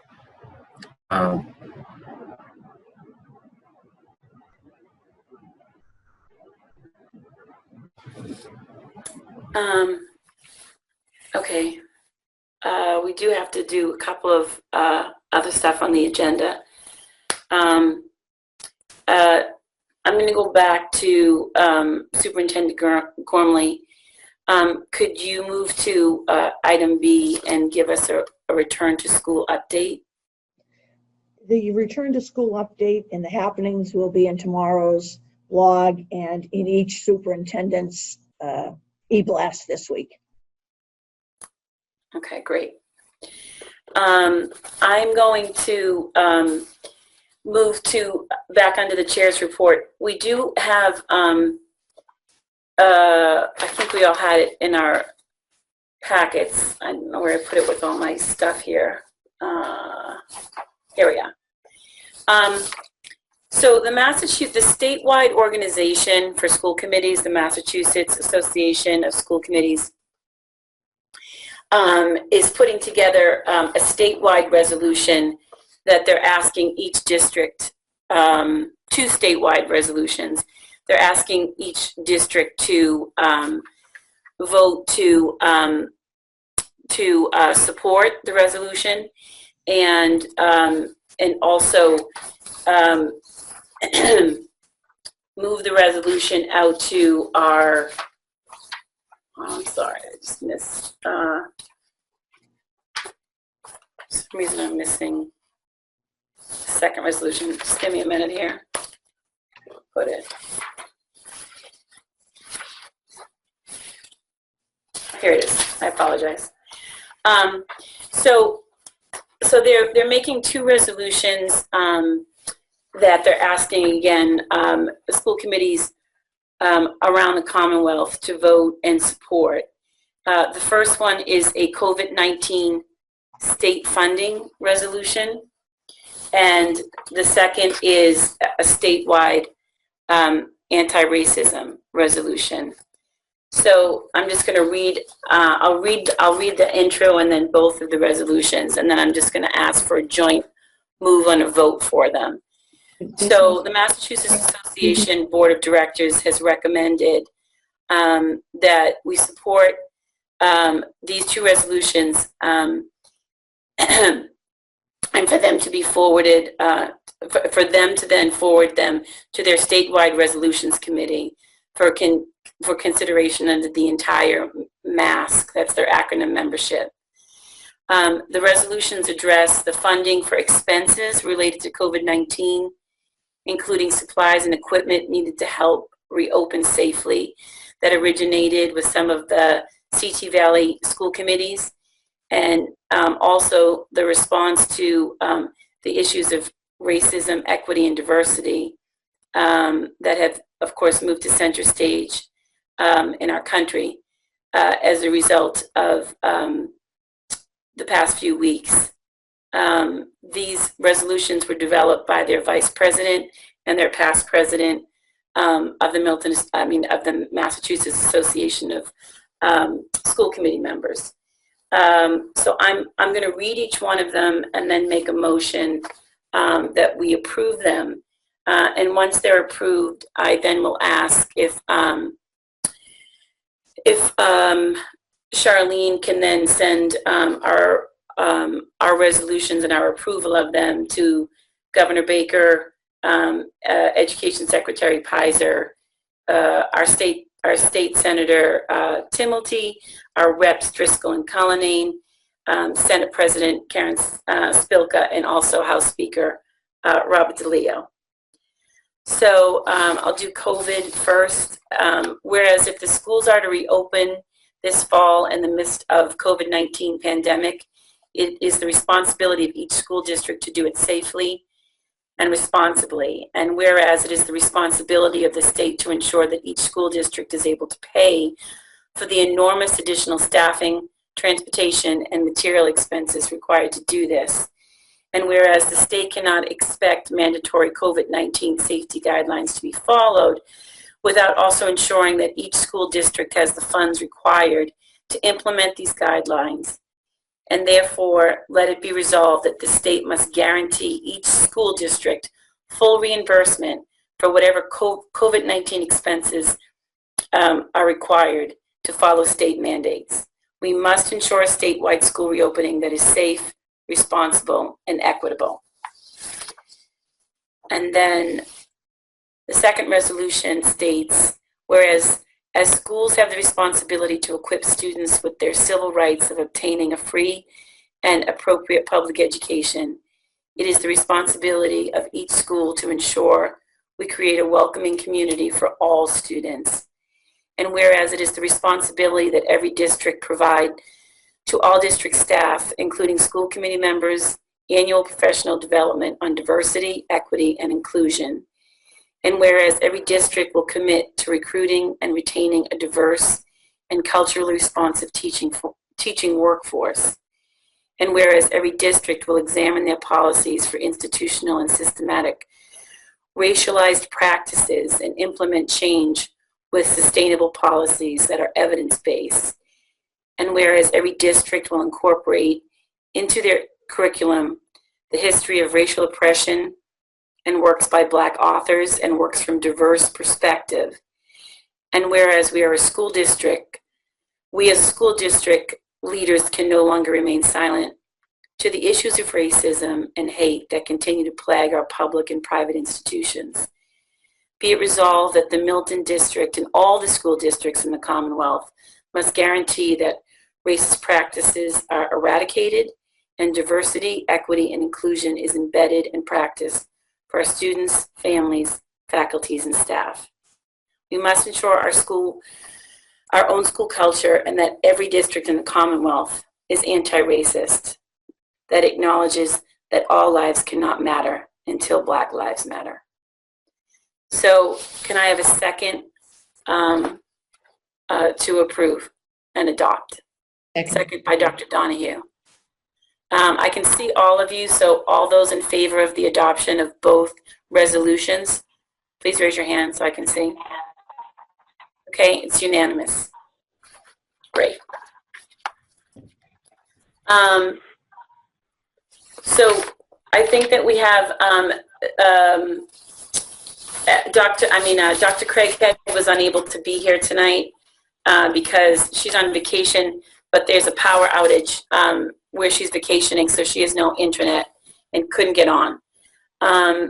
So I, in her place, unless Margaret, you want to do it, because you're a member of the Finance Subcommittee, I'll make the motion to approve the following vendor warrants. Does that make sense? That's fine. I wasn't at the last meeting, so I don't. Okay.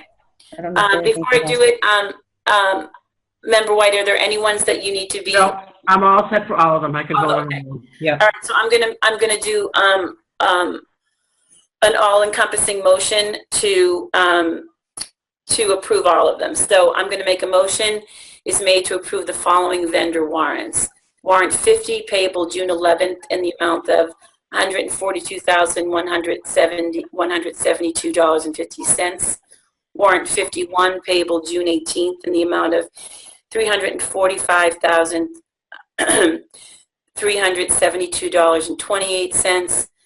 Warrant 52 payable June 25th in the amount of $26,100.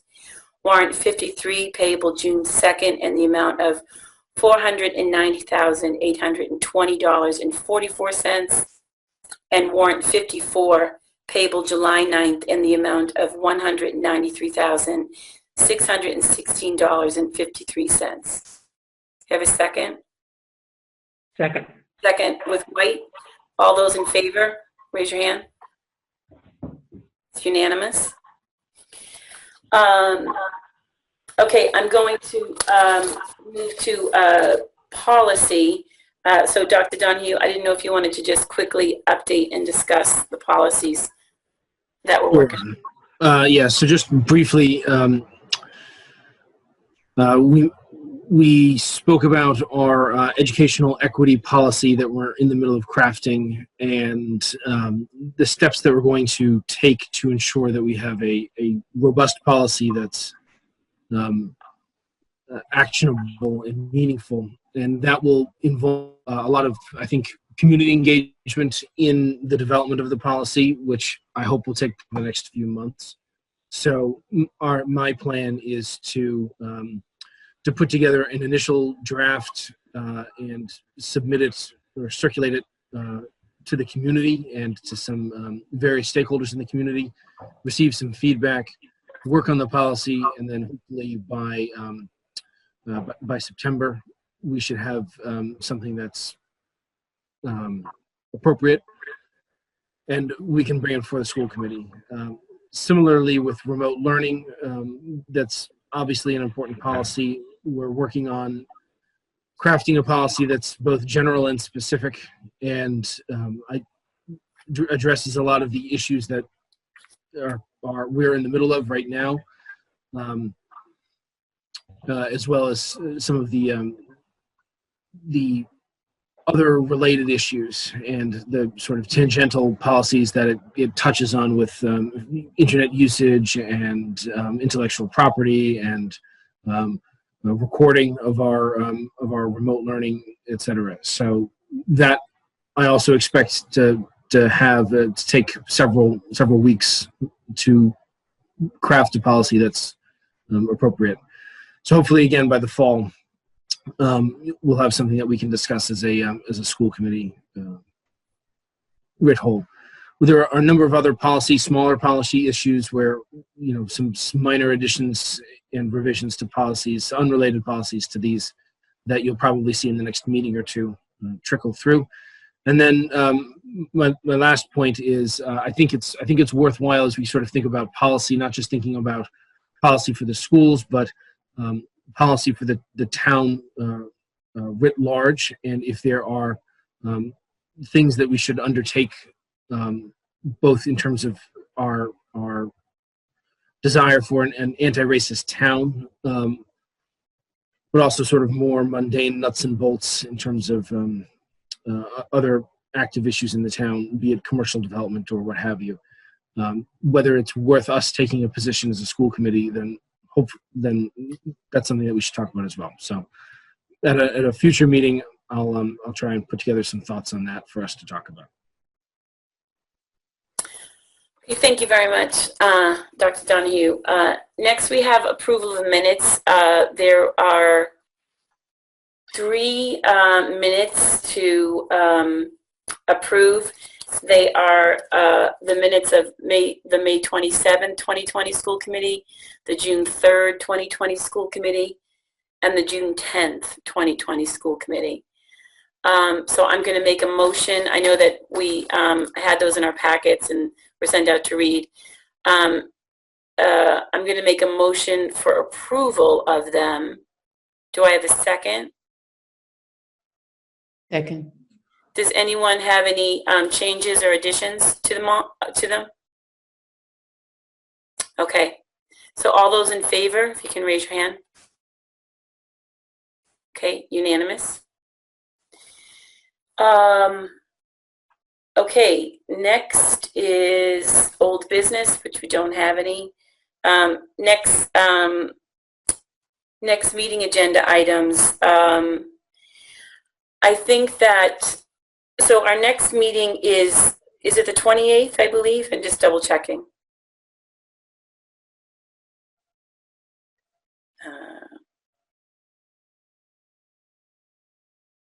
We have school committee on the 28th, correct?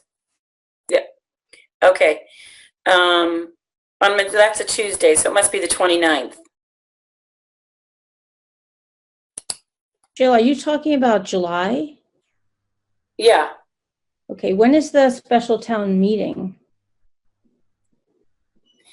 I believe that is that set for Monday the 27th, or is it all the way to the 30th? Glenn, do you know that? The warrant tonight, but I can't remember what date it is. I see July 22nd as Okay.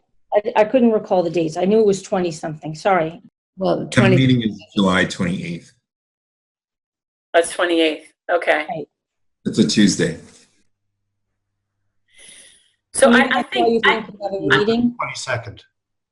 ours is the 22nd. Yes. Oh, yeah, 22nd. All right. Yeah, because I know that we want to meet for that budget, right? So 22nd. All right, 7 p.m. I think that we'll have policy on that. Dr. Johnny, you'll be able to have an update on policy And then we would have maybe a little bit more thorough update on return to school as well.